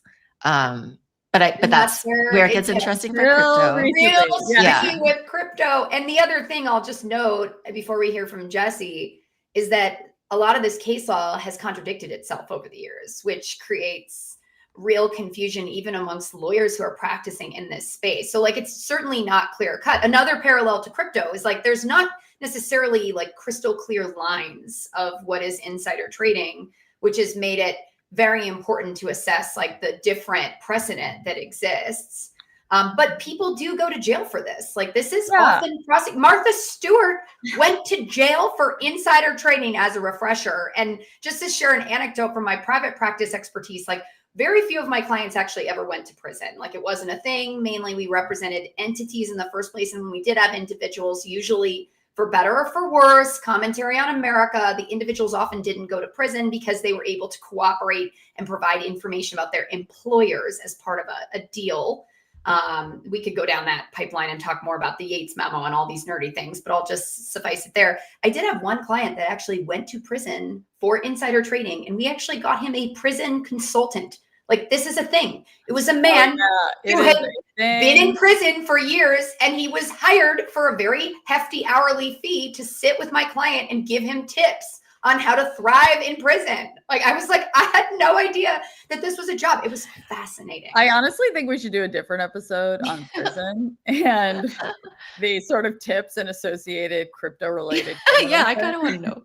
I think And that would also be everyone should watch the Martha Stewart documentary Yeah. on Netflix. As Jessi and Vy know, I intend on taking my small children to prison as soon as they're old enough, like just on a tour, like just to see prison. Because I think it's actually the right one. It's a really sad place, and it's like a lesson: be a good person, follow the law. Like, you don't want to insider trade. Anyway, Jessi, okay, Yes. back to you. Let's get your take on the DOJ side of things and some of the interesting precedent that exists. Yeah, I think what we're all learning here is there's no trading statute, despite the fact that everyone sort of talks about it. There's the SEC rules, there's the CFTC rules that have largely copied a lot of the SEC rules, and then there's the DOJ, which you come to me on. So they essentially take the wire fraud approach, and we've all sort of heard about wire fraud. What is it exactly? And what I would say, and Matt Levine would probably agree with me, is that these days, pretty much any fraud is wire fraud, because if you're online, if you're using your phone, if you're using your email, using the blockchain, and in doing so, you would tend to get the property of someone else by false means, it's wire fraud. So if it sounds like a broad statute to you, you're right, because prosecutors use it really, really broadly, and in many ways in a catch-all way to criminalize insider trading for real estate, for NFTs, for anything that's not a security, like what Vy was talking about with her historical overview that she's always so good at. So I think for this conversation, there's like two DOJ cases in the past few years that are worth talking about because they sort of tell us different things. So first of all, there's Wahi, which people talk about as like the Coinbase case. And this fits in the more traditional framework that Vy was talking about. Someone works at a company and uses information there to take advantage of what was going on in the securities framework. So Wahi working on his asset team, he knows what's going to be listed, and he tells his brother and their friend in sort of hysterical ways, if you look at it, and they trade an announcement and make some money off it. So wait, what are the hysterical ways? I actually forget this because this was a few years. It's like if you follow Matt Levine, which I'm sure I will talk about many, many times on this pod in particular, he goes through and pretty much some of his newsletters are just like, what are the crazy things that happen in insider trading this week or this day? And it's like text messages or emails that are pretty much like, don't tell anyone, but this is a crime, or don't do this, but hint, hint, wink, wink. And these have become a really special part of Matt Levine's newsletter. So perhaps we can link a few of the ones that have related to these cases. But essentially, so his brother and friend on board, and they make some money trading these tokens. And interestingly, but in very crypto fashion, Wahi and his co-conspirators found out on-chain sleuths in my favorite place, as you all know from last week, crypto Twitter. So Coinbase and DOJ start investigating, and then they try and go question him, and he tries to escape Wahi, and they are at the airport trying to go to India. SEC, DOJ together, they bring cases talking about misappropriation, like Vy discussed, essentially that Wahi misappropriated Coinbase's info and committed wire fraud. And then SEC said the tokens involved were securities. Okay. Wahi pleads guilty. It seems relatively straightforward. Crypto was talking about it largely about the security side of things, whether more so than wire fraud, but he pleads guilty. He serves his time. Story's sort of done there. Then the case involving this guy named Chastain shows up, another guy working at a centralized location, which is OpenSea. So he worked there. He knew which NFTs were going to be featured, and he bought them just before they were featured, essentially saying, these are probably going to go up. And crypto Twitter got involved, found out, noticed the odd patterns. DOJ gets involved again. charging wire fraud and money laundering. Notice SEC can't really get involved here. NFTs are not securities. So he gets convicted, but then it's appealed and it's overturned. It's going to sound a little wonky and procedural, but probably worth talking about here, because the appellate court overturned the conviction, saying the jury instructions given were wrong because property deprived in wire fraud. Remember, we talked about wire fraud requires you taking property of somebody. It has to have a commercial value to the victim. So what does that mean? Essentially, the data about whether NFTs were going to be listed and promoted on OpenSea in a certain way were not commercially important to OpenSea, or at least were shown to be so. And I think like this is the really interesting nugget to learn from these wire fraud cases, because the fact that this guy who worked at OpenSea cheated other investors that were using OpenSea to trade NFTs didn't matter, because he didn't owe them a duty. Because as we've all been sort of saying, insider trading is like not, are you a douche? Are you unethical? That's not the question. It's really about breaking a duty. And as I've been thinking about this topic lately, because there's been so much stuff going on lately, I wonder, like, how do you think about this duty in crypto? Because in a traditional company, it's sort of straightforward, but like, do you owe a duty to your DAO? Do you owe it to your community? Does the labs team owe a duty to token holders or foundation, to validators? I'm sure, KK, you're gonna have thoughts on this. Owe anything to the users whose transactions they're confirming? And it sort of gets to the point of like, if everybody and nobody owes a duty, like where is the information here, and what's MMPI? Which explain, like obviously a token listing, but like a governance proposal, a new feature, I don't really know. How about the order of pending transactions, right?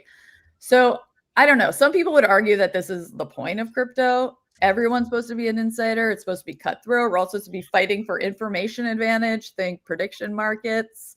But where does that leave us? And like, does that mean that we can't complain and cry foul on crypto Twitter when people get front run?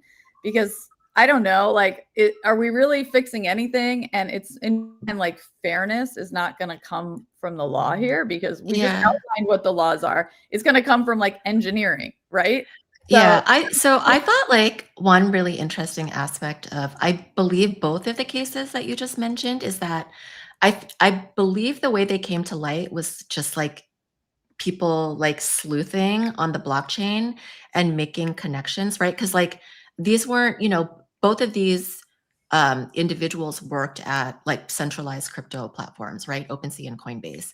So like, I assume they have some kind of like insider trading like policy where employees have to report like what crypto tokens they own, so that the company can make sure that there's no insider trading happening on tokens where there's like some information that's going to come out or some action that's going to happen that's going to create the price to change.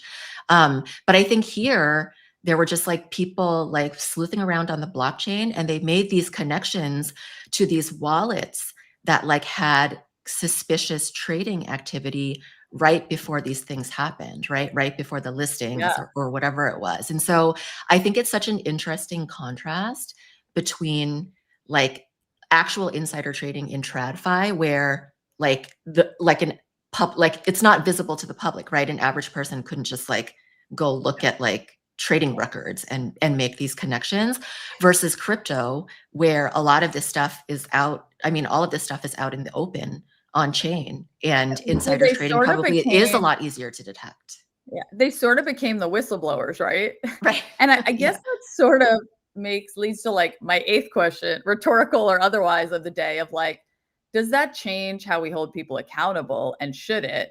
And is it, we just rely on after the fact, people looking online and then telling the DOJ what to go after, essentially? Because we've seen a lot of that lately in crypto chatter, right? Like people being like, this seems fishy. It's connected to this project. What do we think about that?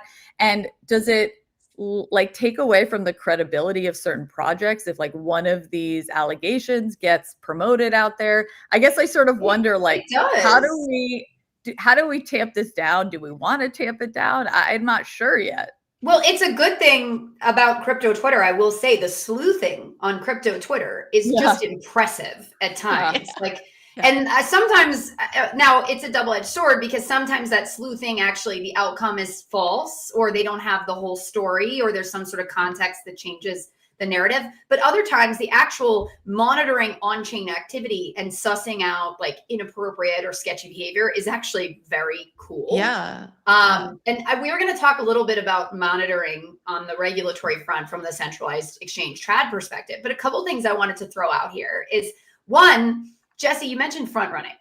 And like, this is another thing that people are very confused about. Front running and insider trading, I think of them as cousins. Like, they are both in the broader bucket of what is called market manipulation, which, as Jessi just explained, can be prosecuted in a myriad of ways. And one of the things that you'll see in and out of crypto is prosecutors are smart, okay? They're not just going to charge someone with one niche crime. Like, if there's activity that could theoretically fulfill a multitude of crimes, like, you will get hit with all of those charges, and then those charges will fall away.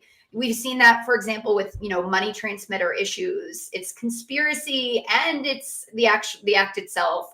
It's rare to see someone indicted for just one thing, especially when you're talking about market manipulation, if their conduct could theoretically fall into multiple categories. But front running is actually the act of taking action based on incoming client orders. That's in the trad context. But you hear a lot of talk about front running on chain because, given the transparency of on-chain trading, there is the ability to theoretically front run, especially if you have like a microsecond advantage in seeing the activity. And all of this conversation is so timely because we are going to have an episode on privacy in a few weeks. But there's the big question, of course, of all of this is transparent. That's good and bad for market manipulation. But now that we have a theoretical possibility of a tokenized universe coming on chain, like equities are being tokenized literally real time, is this ultra transparency on chain actually going to continue?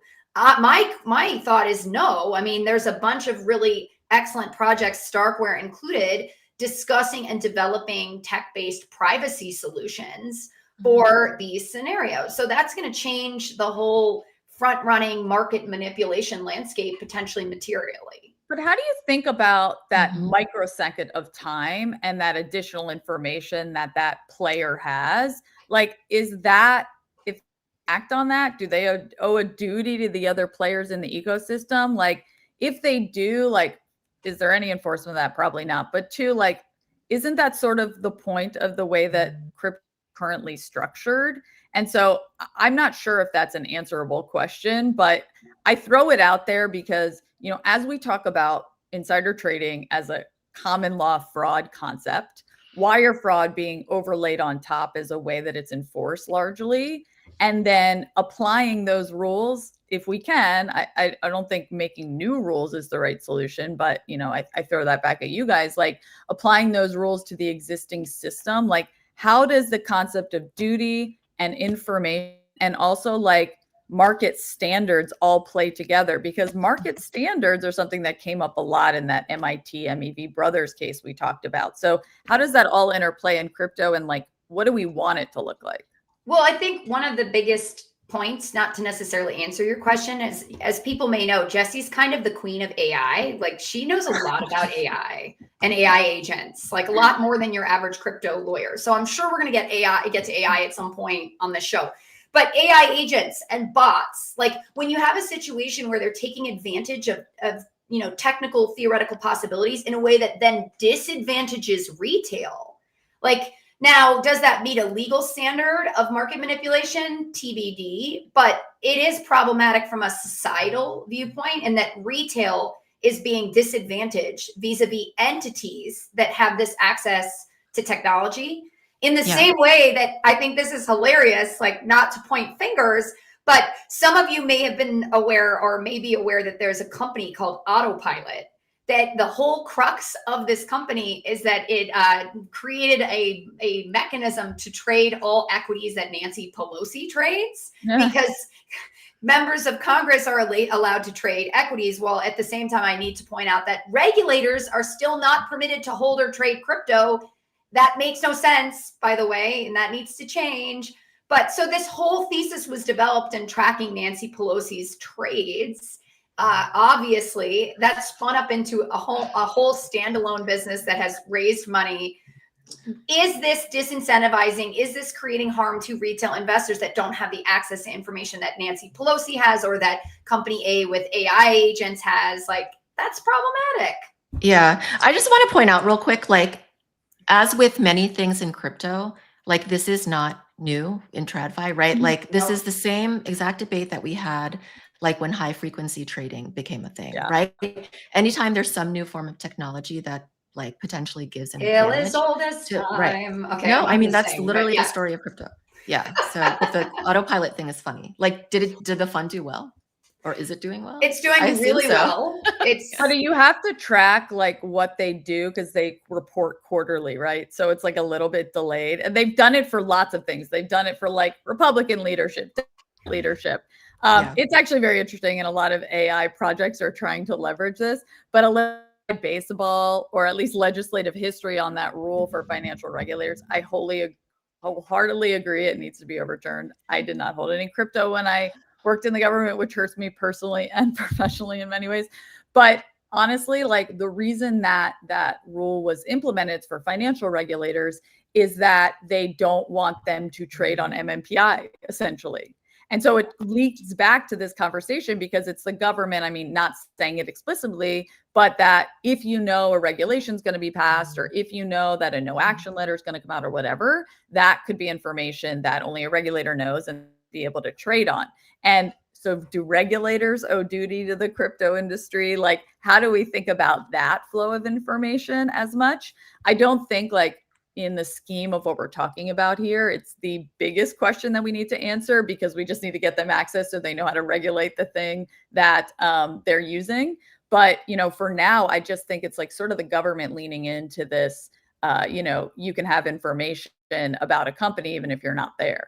Yeah. But what KK mentioned earlier is really important. And I'm actually shocked that this rule has not been repealed yet. Yeah. But there's an Office of Government Ethics rule that prohibits anyone in the federal government who is working on crypto, whether it's crypto policy, crypto investigation, whatever, they cannot hold any crypto. So I think it's crazy that that rule is still around, that it hasn't been repealed, yet members of Congress can not only own stocks, there are no specific like insider trading like restrictions on it. So that like makes no sense. They can advocate for legislation materially affecting the companies of the stocks that they own. It's shocking. And the other huge impediment to progress on this is if regulators working on crypto can hold crypto.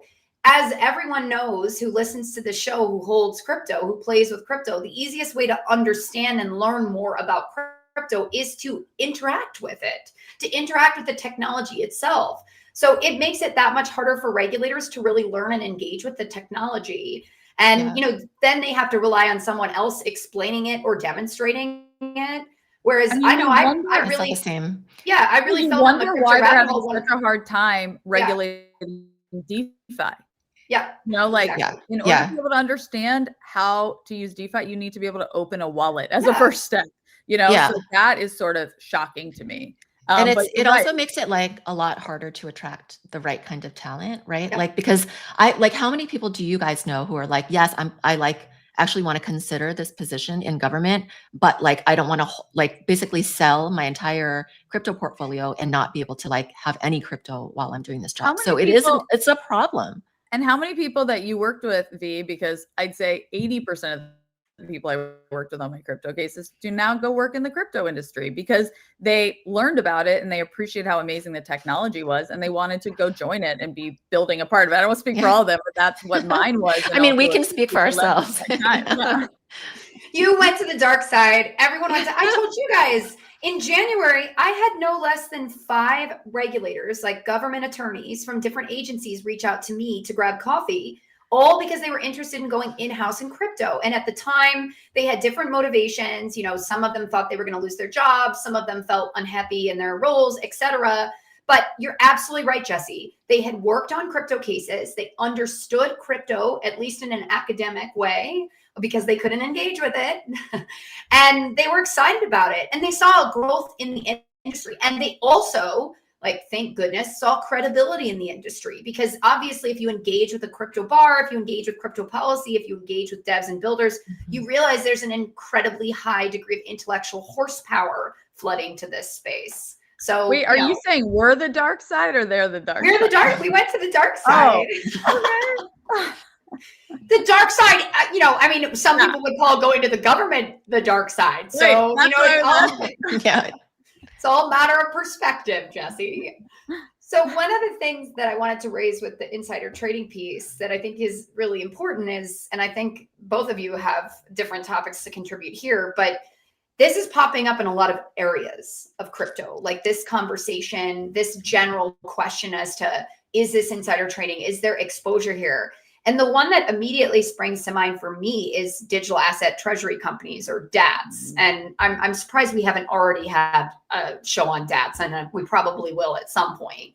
But a couple months ago, I think in like September, news broke that there was an SEC sweep, actually an SEC and FINRA, or Financial Industry Regulatory Authority sweep.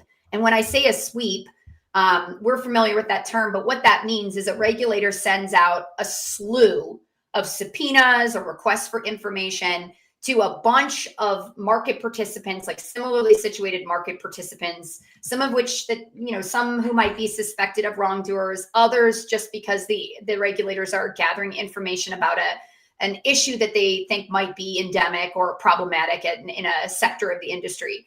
So SEC and FINRA sent a bunch of inquiries to all of these DATs. And these issues were not exclusive to insider trading. It was also like preferential treatment, like custody and governance deficiencies. But one of the cornerstones of this inquiry surrounded use of material non-public information. And part of that is, as you know, the DAT roadmap is pretty simple. Okay, find a target company, create a pipe or some other fundraise vehicle. And obviously, if you're an insider and you know that this company whose stock price is $1 is going to turn into a Solana DAT or a Bitcoin DAT, and that price is going to go from $1 to $100, anyone in possession of that information, that is material, non-public, valuable information. So this sweep is happening real time in the DAT ecosystem. And I wonder what this is going to do to DATs generally. There's been a lot of speculation on whether this is a bubble, whether this is going to negatively impact crypto. But the insider trading SEC inquiry, it's no joke. And I guess a question on DATs that's like been really complex, and I know a lot of people in the industry have been struggling with, is like, if you know another DAT for Bitcoin, let's say, is going to be created and you trade Bitcoin, I mean, that's probably fine. Like another DAT for Bitcoin is not going to change the price so much. So the fact that you know that's going to happen, probably not. But what if it's a V coin or a Jessi coin or a KK coin, and it's at 0.000014, and then someone makes a DAT for it and it spikes up. If you had traded in that token, it's not a security for any reason. Like, how do you think about that, and like what the underlying insider trading and information is? It's a great question, Jessi, and you're making a really important distinction here that I should have clarified. When I'm talking about the insider trading sweep with DATs, I'm talking about the underlying stock price of the public company. But there's also the element you're describing where it's the price of the token that's associated with the digital asset that is being held in the treasury. So it gets really sticky. And sometimes there are questions where, look, like there's a spectrum of morality, right? But some companies have to ask themselves, like, this might not be illegal, but is this in line with our integrity, our ethos, our morals? Sometimes in crypto, we will see a spectrum there. I think every crypto like GC has been asked to come up with like their like an insider trading policy for their own company, right? And so I always start by like pointing out, yes, like our position, right, is that most tokens are not securities and the tokens that we deal in are not securities. But as Jessi gave us a little overview of, it doesn't have to be a security to be like insider trading. And B, we also like don't want to use confidential information that we've come into possession of by virtue of like partnerships that we have or our customers, and like profit off of that. That's just like an ethical and like good business practice matter also, right? So I think it's important to look at it from like different angles. It's an ethics policy. I totally agree with you, because just because something is theoretically legal, it may not be something you want to engage in as an individual human person, as a crypto market participant, or as a company. So I think that's a great point. Yeah, I said insider trading has nothing to do with being a douche. It's just like whether you have a duty, but like these policies are implemented to make sure that there's no, I don't know if we should keep using the word douche, but like there are none of them at our companies, not just because you don't want to break the law, but because potentially anything you do associated with that can end up in a chat. It can end up in litigation. It can end up in front of a regulator. You just never really know. And like, you don't want to be the bad person on the face of your company that's like screwing things up for your partners or for someone that had entrusted you to something. 100%. And it's a great point. I mean, I think you can use the word douche. I don't think it's offensive yet. Maybe jerk. I don't know. Like, it's just hard when you keep saying it. It's one of those, you're like, is actually yeah, it's not a gender thing though, too. Women can be jerks. Like, women can be douches. Anyway, okay. We could use a bunch of words. Some of them are okay. Yeah. We are lawyers here, guys. Words have meaning. One other topic I wanted to raise before we probably wind us down for this episode, because we want to save crypto IPOs for another meteor episode that is tangentially related to insider trading and unrelated in many ways, as we're seeing a total proliferation of crypto IPOs. But this is an important topic. So Vy, you and I were both ex-TradFi, okay? And you know, Jessi, you've engaged with TradFi as well as a prosecutor. But one of the things that you see in TradFi, and we alluded to this earlier with this being a tale as old as time, and a lot of this we've seen in the trad markets. But look, in TradFi, you have a lot of surveillance. You have a lot of mechanisms to survey the market, both internally from the company perspective and from the regulatory perspective. Like in the CFTC context, to launch futures products, a DCM, which is, as you may recall from the last episode, a derivatives exchange for crypto futures, you actually have to prove to the CFTC before you launch a product that you are well equipped with spot market data that enables you to survey and surveil the environment for market manipulation. And if you don't have a sufficient depth in, for example, your own spot market as a DCM, you need information sharing agreements with other crypto spot markets so you have that depth of data, which also, by the way, forces DCMs to engage proactively and get that data from other crypto exchanges, which is kind of problematic in some of the cypherpunk mentality. Does not exist in trad markets because all the trad exchanges belong to the intermarket surveillance group, which mandates such data sharing.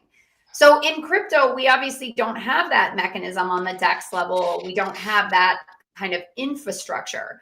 Vy, how do you think, like, how does this work with traditional securities? Explain to us this. And do you think crypto is going to have to grow up? Should it grow up, or should it be left alone in the truly kind of decentralized world?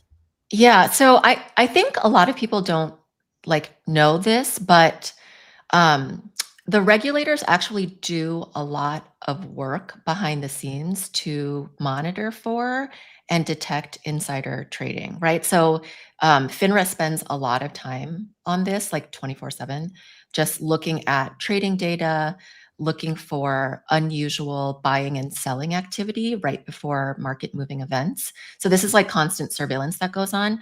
But like, I don't know if you guys know this, but when I was at Wilmer, the law firm I worked at out of law school for like 5.5 years, one of our clients was JP Morgan, and they like borrowed me for 10 months to come be like an associate GC there.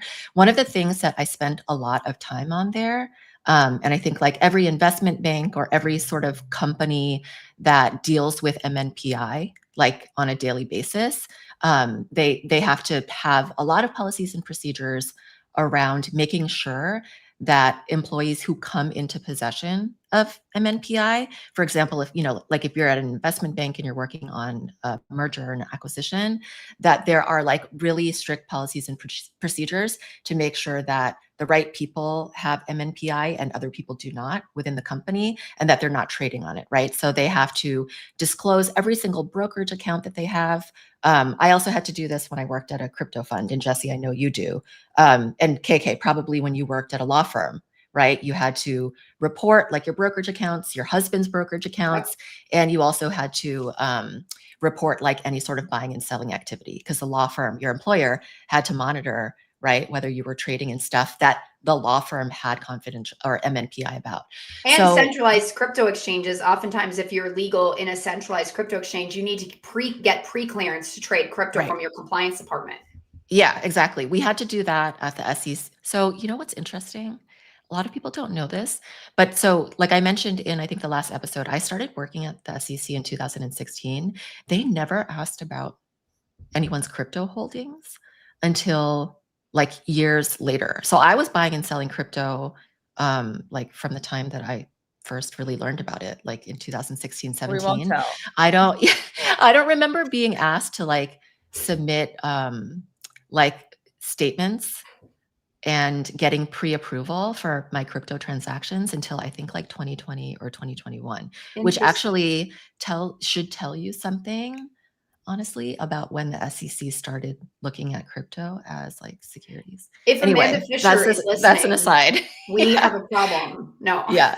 So anyway, the point is that like in TradFi, there's this whole apparatus, right? Both on the regulator side and on like in the private sector to make sure that you can monitor and prevent insider trading by people and by your employees.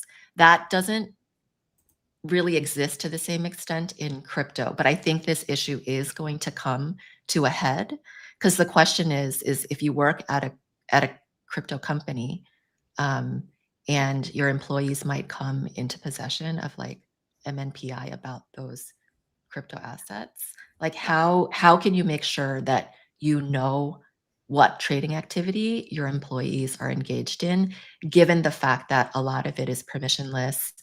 Self-hosted wallets are a thing, and I believe should continue to be a thing.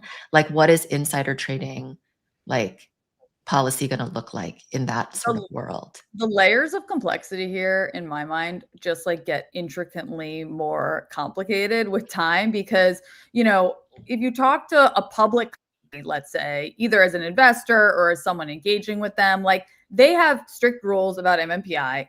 The lawyers you're talking to, whoever there who's like in the C-suite, probably knows where the line is and what they're allowed to share with you or not, right?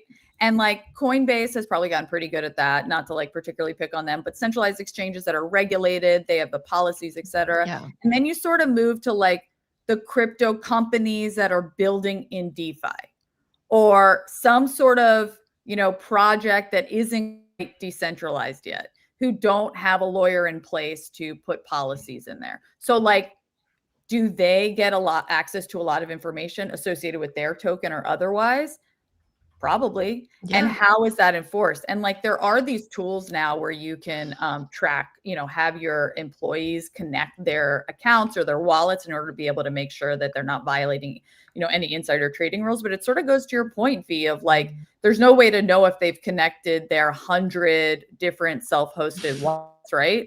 And like, you'd have to trust them, which is a lot of compliance. So that's not totally shocking, but like, let's say they want to create another wallet and they don't connect that. Like, how do you track all this, keep on top of it, and make sure that like you and your company are safe and being good partners to those that are giving you information too? And should you track it? Because like, as we all know, there's a spectrum of crypto, frankly. Like, obviously, a lot of this discussion that we're having pertains to things like centralized exchanges. Like, no, I don't think anyone's suggesting that like L1 start tracking all of this. Like, so that's the other difficult thing, like to bring us back full circle to a lot of the concepts that we talk about all the time offline, is there's a radically different market participants in crypto. Like a lot of what we're talking about in terms of insider trading or an insider trading policy or ethically or morally or, market manipulation there should be different rules for centralized entities that are facilitating trading versus, for example, infrastructure or technology or even DEXs. So like that is the really difficult part about regulating this industry. Yeah, but the answer's sort of easy on this side and it's easy on this side, right? Like decentralized L1s, no, that's not what this is for. Centralized regulated entities, sure. But like we always talk about that spectrum of decentralization, the mullet or whatever people have been calling it lately, like real DeFi versus not real DeFi. Like where does it start? And like, is that the game we should be playing right now? Because is it even possible to win it? Or is there another way that's sort of to what V was saying? Yeah. And I think there's a practical aspect to it too, right? Like the more centralized you are, the more people have privileged access to like MMPI. There's more chances for like that information to leak. And it's just like easier to identify who is like an insider, right? So again, it's like a spectrum where it just gets harder and also just not like practical. The more decentralized you become. I prefer the LARPing terminology over the mullet because it always makes me think about, did anyone else in college, and this didn't happen as much at USC where I went, but I heard it happened at the smarter schools where there was a time period when like the grass was filled with people playing Quidditch. Like, I don't think that happens anymore. And then like the people LARPing, like I remember walking past a group of guys and they're throwing their like, lightning bolt, and one of them falls down, and then this is all like, you know, the LARPing. Are you sure you're not talking about Hogwarts? What are you talking about? Yeah, but you know what I mean? Like there's a lot of LARPing role playing. So anyway, I like LARPing with crypto, like LARPing as decentralization. I actually like that. But do you know that mullets are coming back?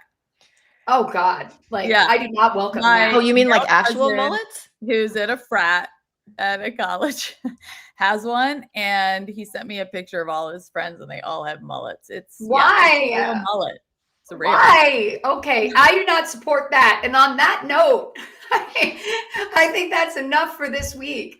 Thank you all so much for joining us for this episode of DEX in the City, and we will see you next week. Happy Thanksgiving. Happy Thanksgiving.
Hi, everyone. Welcome back to Unchained Live.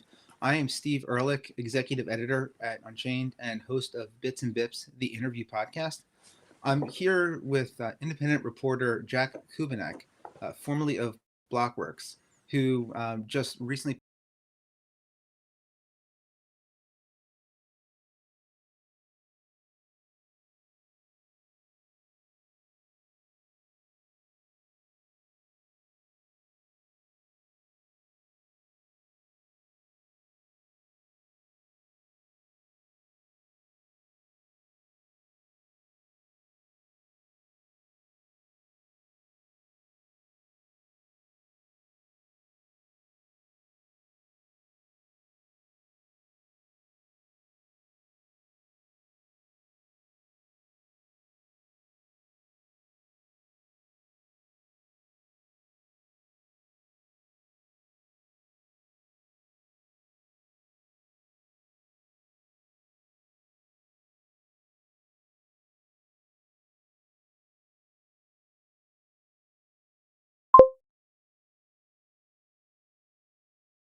Do you want me to try to unplug my headphones? See what happens?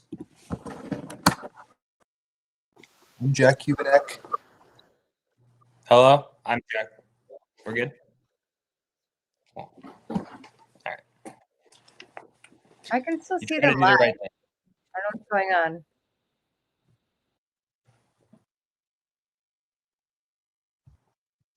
Okay. All right. Yeah, sorry about that, everybody. As you said, I'm Executive Editor Steve Ehrlich here at Unchained. I have Jack Kubanek with me, who published a really interesting story about Berachain's Series B fundraise and some unusual terms offered to a very big name investor. So welcome, Jack. Thanks for joining us. And why don't you briefly just introduce yourself since you're new to the podcast? Yeah, thanks, Steve. Stoked to be here. Big fan of Unchained. I, as you said, spent the past 2 years at Blockworks. I was actually their first and only editorial intern back in the day in 2022. Covered the trial, all that fun stuff. And most recently moved into a role as kind of an investigative and scoops reporter over there. We put out work on, Movement Labs, if people remember that story, the Pump Fund, token sale, a BitGets Layer 2 morph. But at the time that, as listeners of this show may know, the Blockworks let its newsroom go. There was one final kind of project I had outstanding, which was this piece about Berachain. And it was not a piece that I wanted to just let go as I move into a new gig. So got in touch with Unchained, and they were very kind to help me get this thing published. Yeah, well, again, we're all sorry to hear about what happened with the editorial team at Blockworks, but I guess at least in this one very unique case, their loss was our gain. We're happy to publish it. We're going to get into all the details. I know that this story garnered a lot of attention online in particular, but first, let's take a brief break to hear from some of the sponsors who make the show possible. Are you a builder who needs to add on-chain trading to your product? The Uniswap Trading API from Uniswap Labs offers plug-and-play access to some of the deepest liquidity in crypto. It's on-chain execution at an enterprise level. More liquidity, less complexity. Visit hub.uniswap.org to learn more. All right, so let's just kind of level set here. I mean, why don't you just briefly tell us about the story, Jack? Like, what are like the 2 or 3 key takeaways that people who read it should come away with?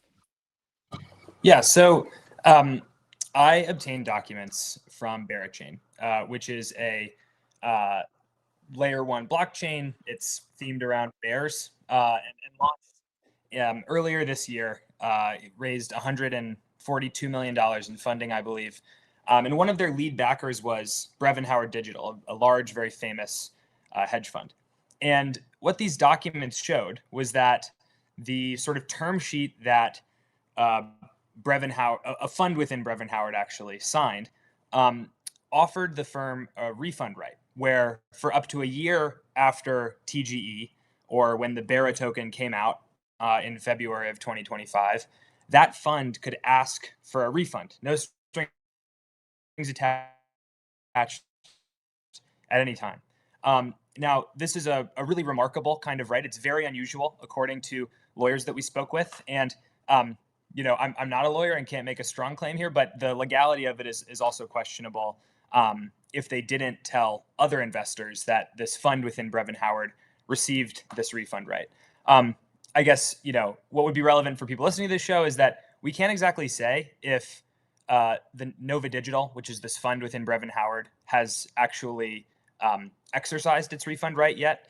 A lot of that stuff probably would happen between exchange accounts or however it is. But basically what we can say is that they have the right at any point between now and February of 2026 to basically demand that Berachain send them $25 million in cash, which is a tough break for any project. Yeah, I mean, this story was really kind of interesting to look at because I mean we've both looked at these types of deals for years, and I think for some people that aren't in the know on this particular industry, it's hard to underestimate or hard to overestimate the value of having a fund like Brevin Howard on your cap table really brings. I mean, it's the same legitimacy that comes with like a Millennium or an Apollo or Hamilton Lane or any of these other funds that are just known worldwide. Like these aren't crypto hedge funds. These are like big hedge funds.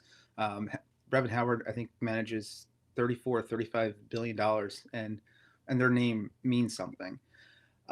So, I mean, to the extent, I know you said you got the documents from Berachain. I think you didn't actually get them from Berachain. I know you can't tell us precisely where you got them from, but they were documents, I guess, issued by signed by Berachain.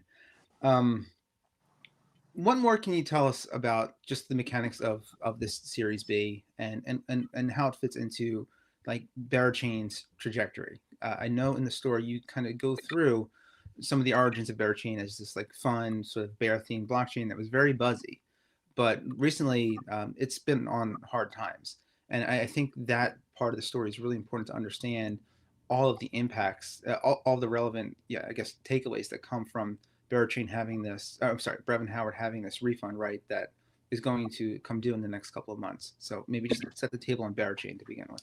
Totally, Steve. And I think it's important to emphasize, like, to take a very left curve look, in very simple terms, at this deal. It is a great deal for Nova Digital, right? The fund within Brevin Howard.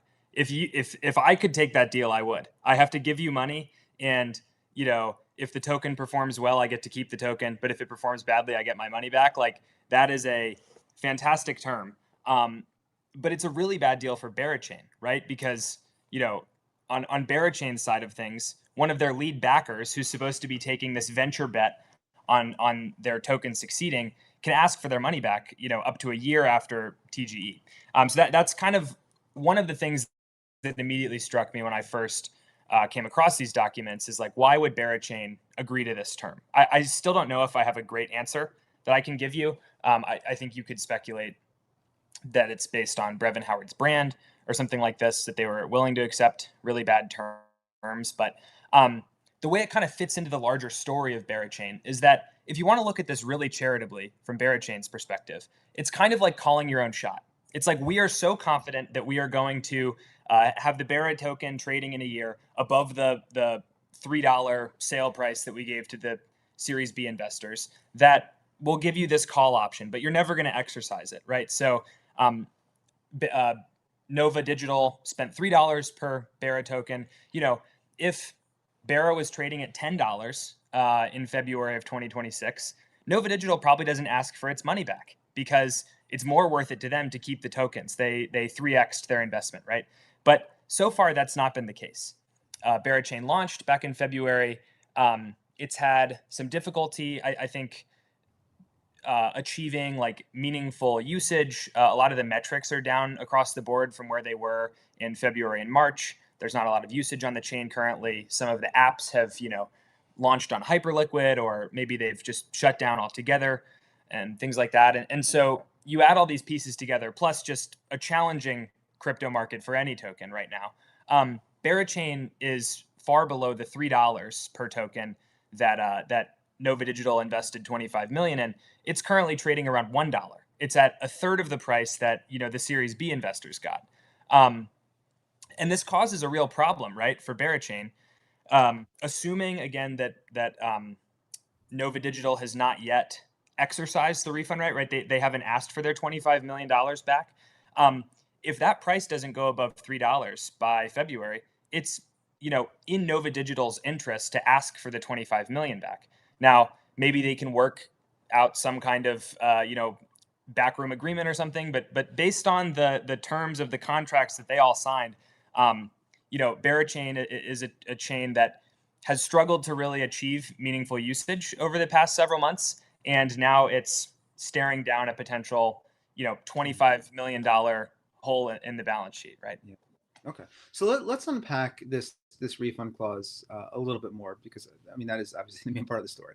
I know in the piece you walk through the idea of having a refund clause is not new to crypto, and this isn't the first example of any type of refund clause.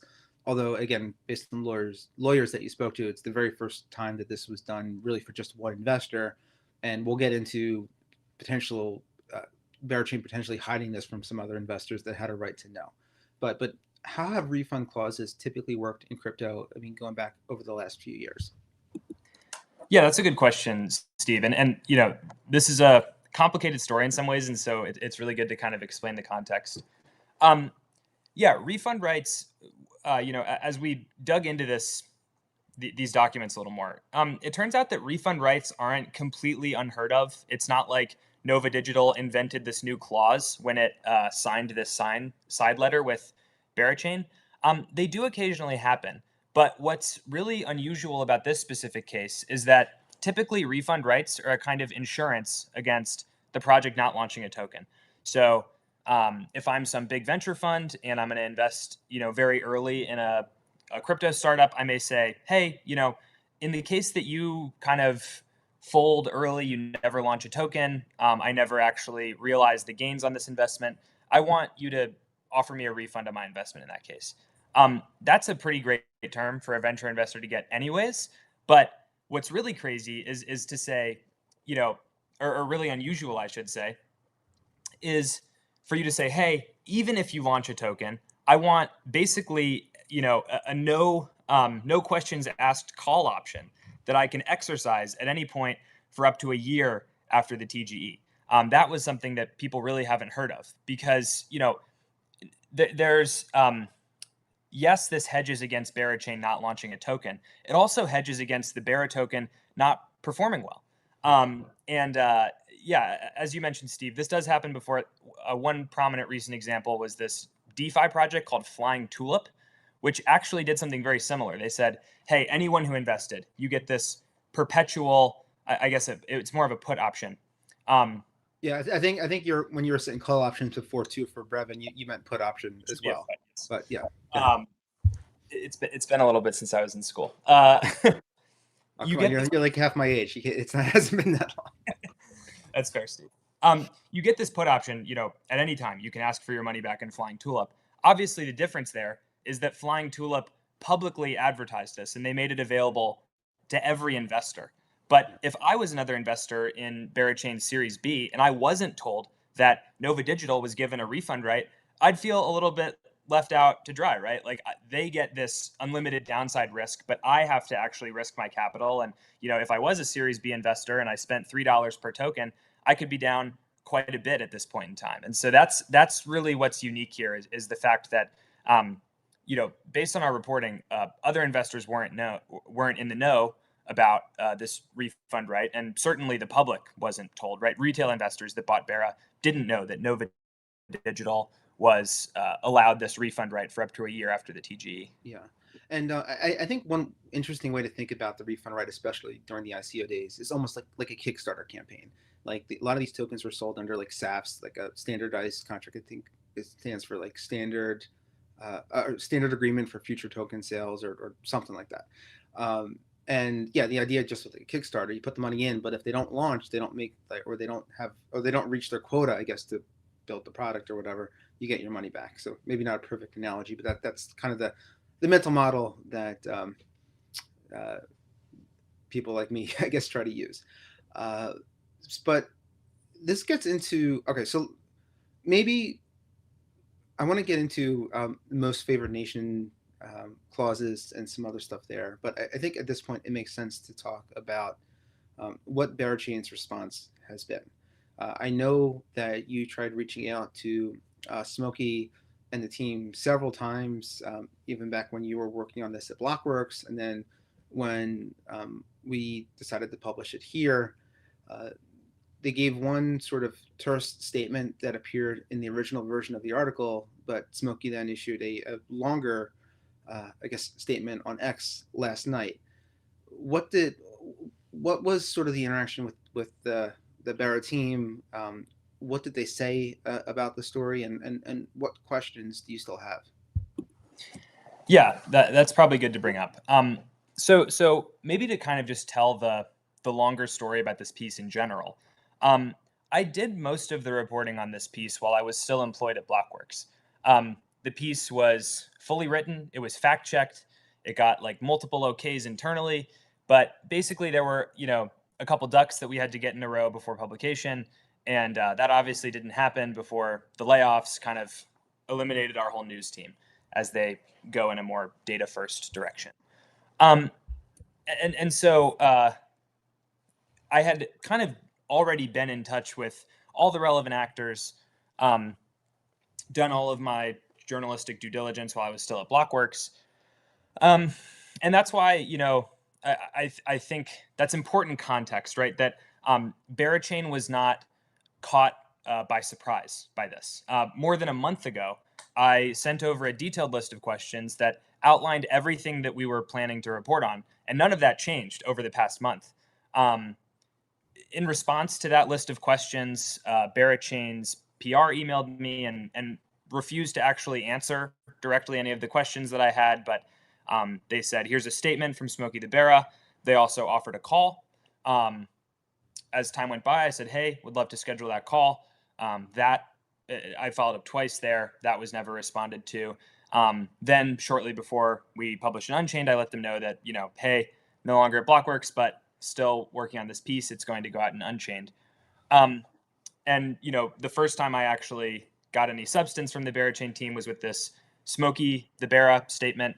I replied to his tweet, so I'm not going to go into it too much, but I think the big takeaway from how I look at it is that I don't think he actually challenges the facts in the article very much. I felt like there was nothing that really, if you read the substance of the article, the things that he responds to are either, not really pertinent to the matter at hand, or they just don't really refute the reporting that we put out there. Yeah. I'm sorry. I was just going to say, a couple things you mentioned that I think are really important there. Something like best practices for any journalist is there should not be surprises when something comes out, good or bad, especially if it's potentially a negative story. I know you're a conscientious reporter, and we made it.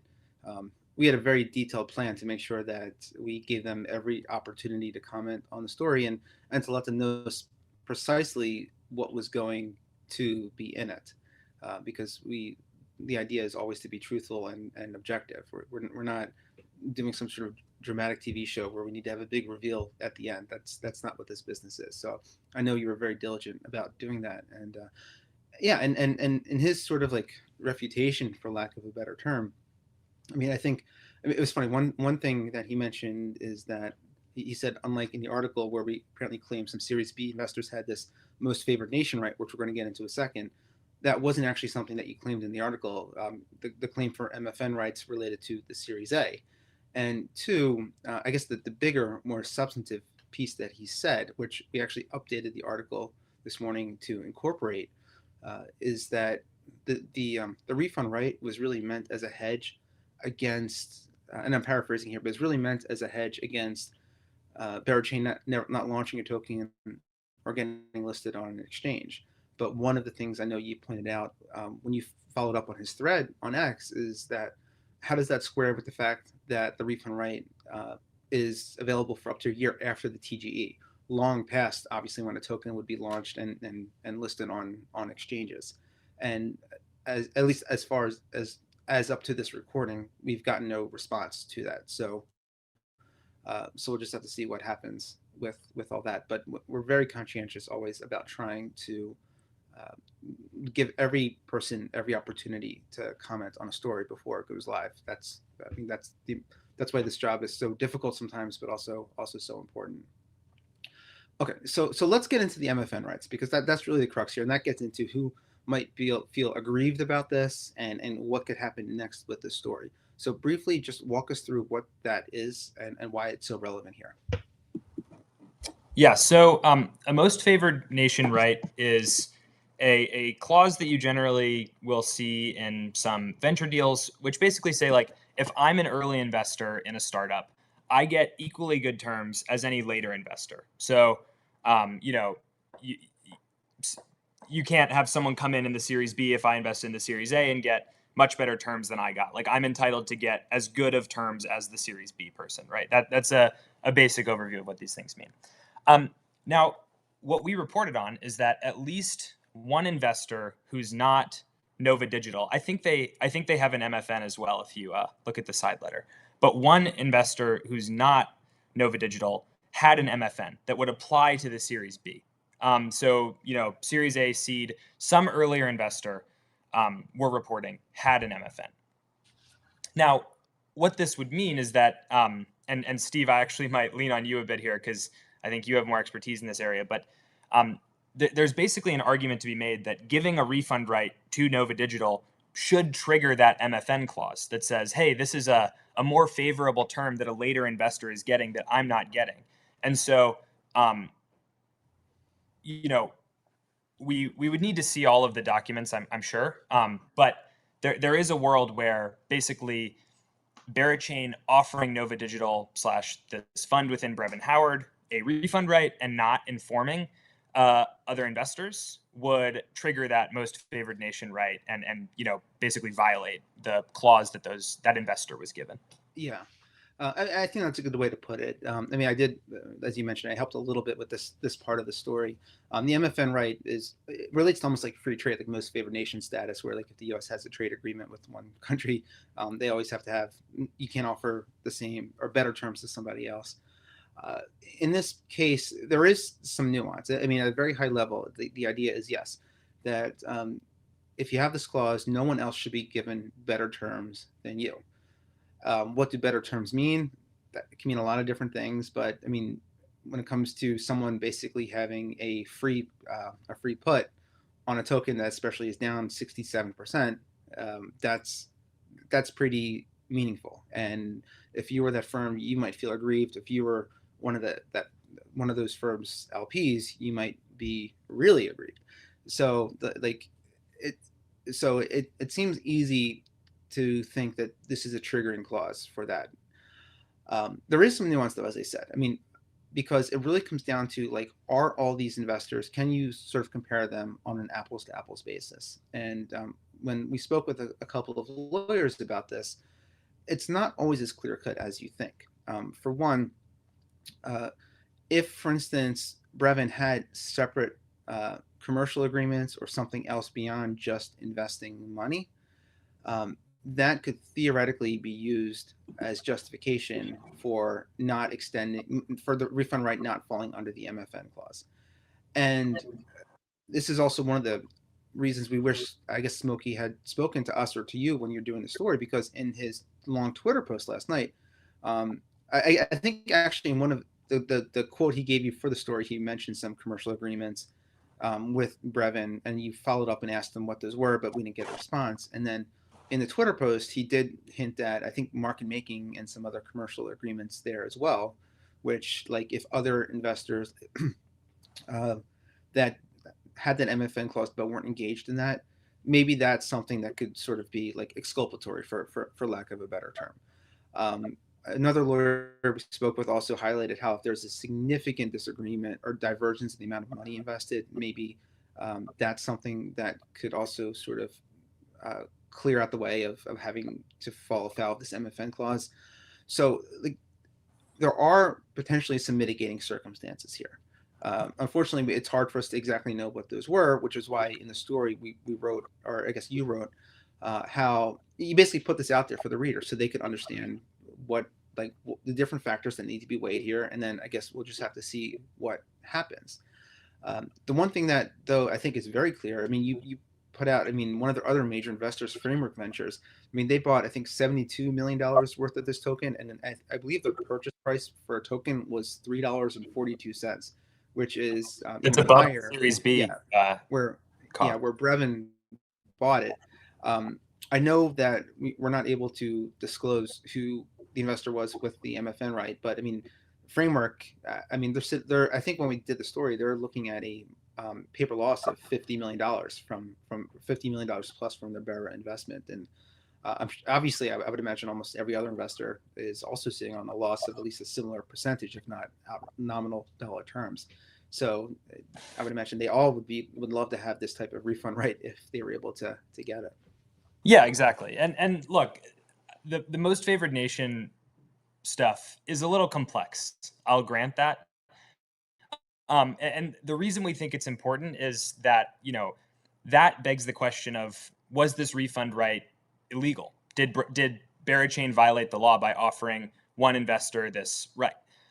But you don't need to say that this right is illegal to say that it's a bit unsavory. And I think it speaks to a larger issue that we've seen in crypto recently, which is that oftentimes the way business is really done behind the scenes is not the way that it appears in public or on podcasts or however else, right?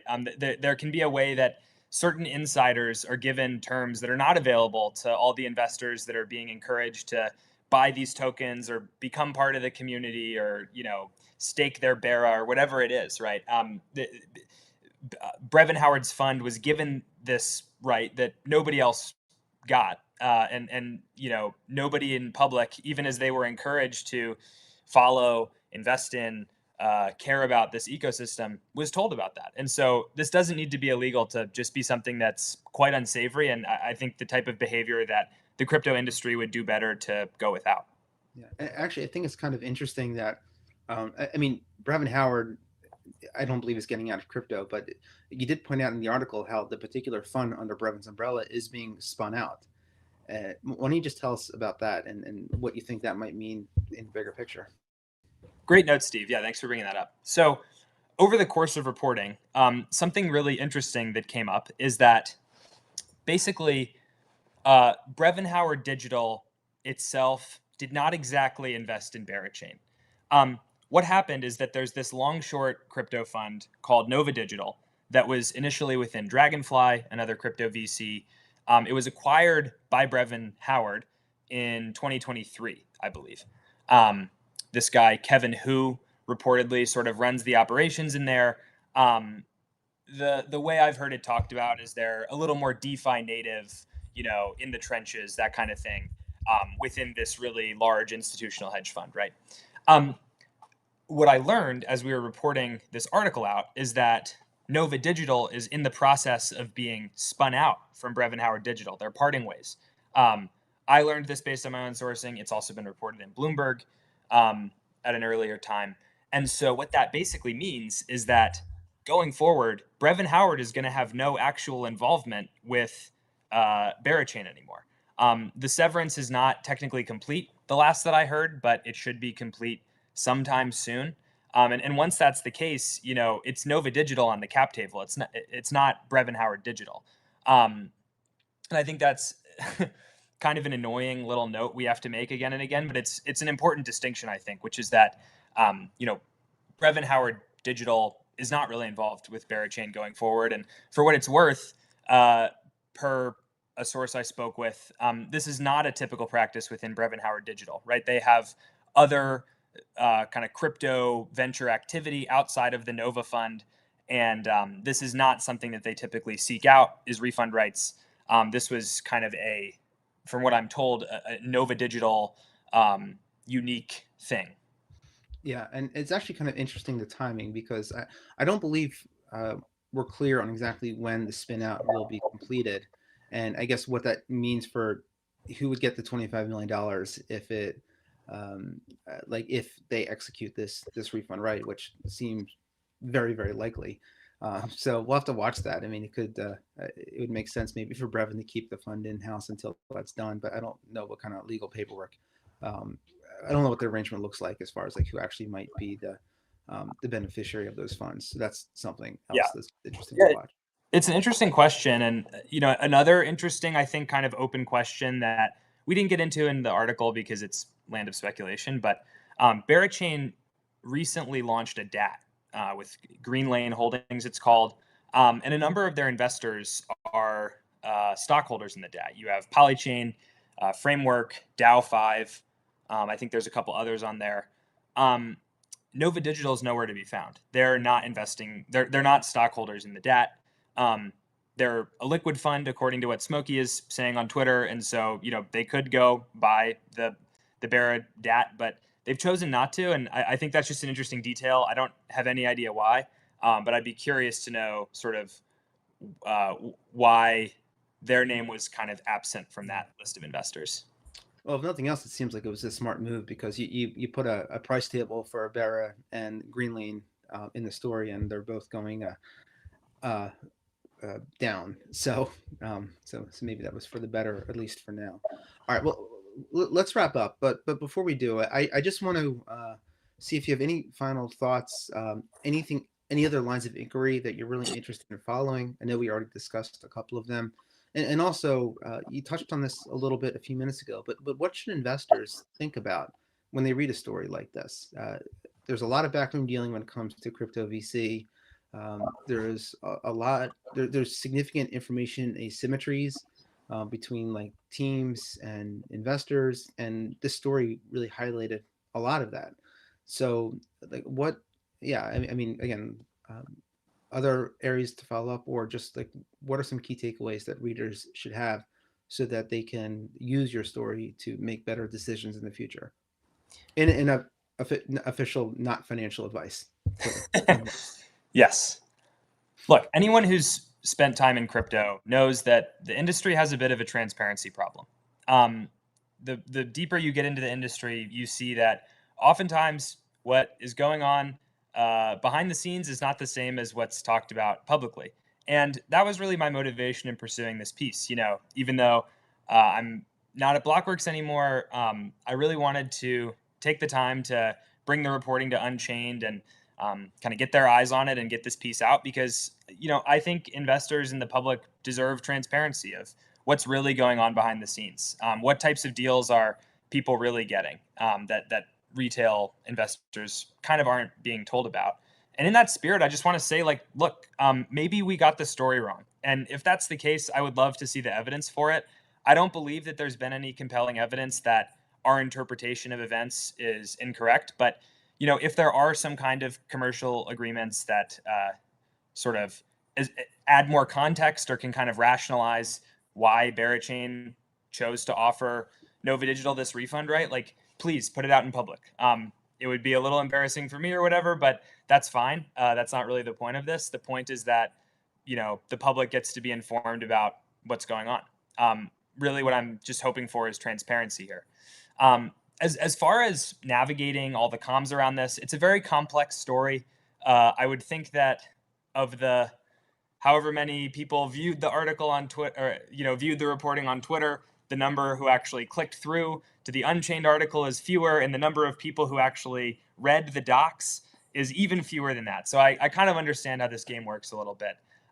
What I would ask is, if you're confused, go read the article. And if you're still confused, click on the docs. The full documents, unredacted, are linked in the article. This is pretty unprecedented in journalism. This is something I've never done before, but we were able to get the documents in a place where we were able to actually publish them for transparency. So we can say with complete certainty that we know that this refund right document was sent and signed. We know that this SAFT and this term sheet were signed and exactly what was in them. So we put all the evidence out there for you. You can do your research on your own. And just as you watch things come out, crypto Twitter, it's a bit of a cesspool for anyone who's spent any time there. Look at the questions that people are answering, right? The questions I want to see answered are, why was Brevin Howard's fund given a refund right? And were other investors told about that refund right? And other MFN investors as well? That's really what I want to know. And I guess you could throw in there as well, has Nova Digital exercised this refund right? If they wanted to ask for their $25 million tomorrow, could they still do that? These are the types of questions that I think could very easily be answered with, a sentence response. And I don't think that anybody has answered those questions yet. And so there's a lot of noise and a lot of speculation and so forth, but just keep focused on the real core questions of the article. And, myself and a lot of us, I think, hope to get more kind of transparency on that down the line. Okay. All right, great. Well, I think that's a great way to wrap things up. Thanks for bringing the article to us and working with us to get it out. Thanks to everybody for watching and listening, and tune in again for new episodes and new conversations with on Bits and Bips, the interview. Have a good day. Thanks so much, Steve.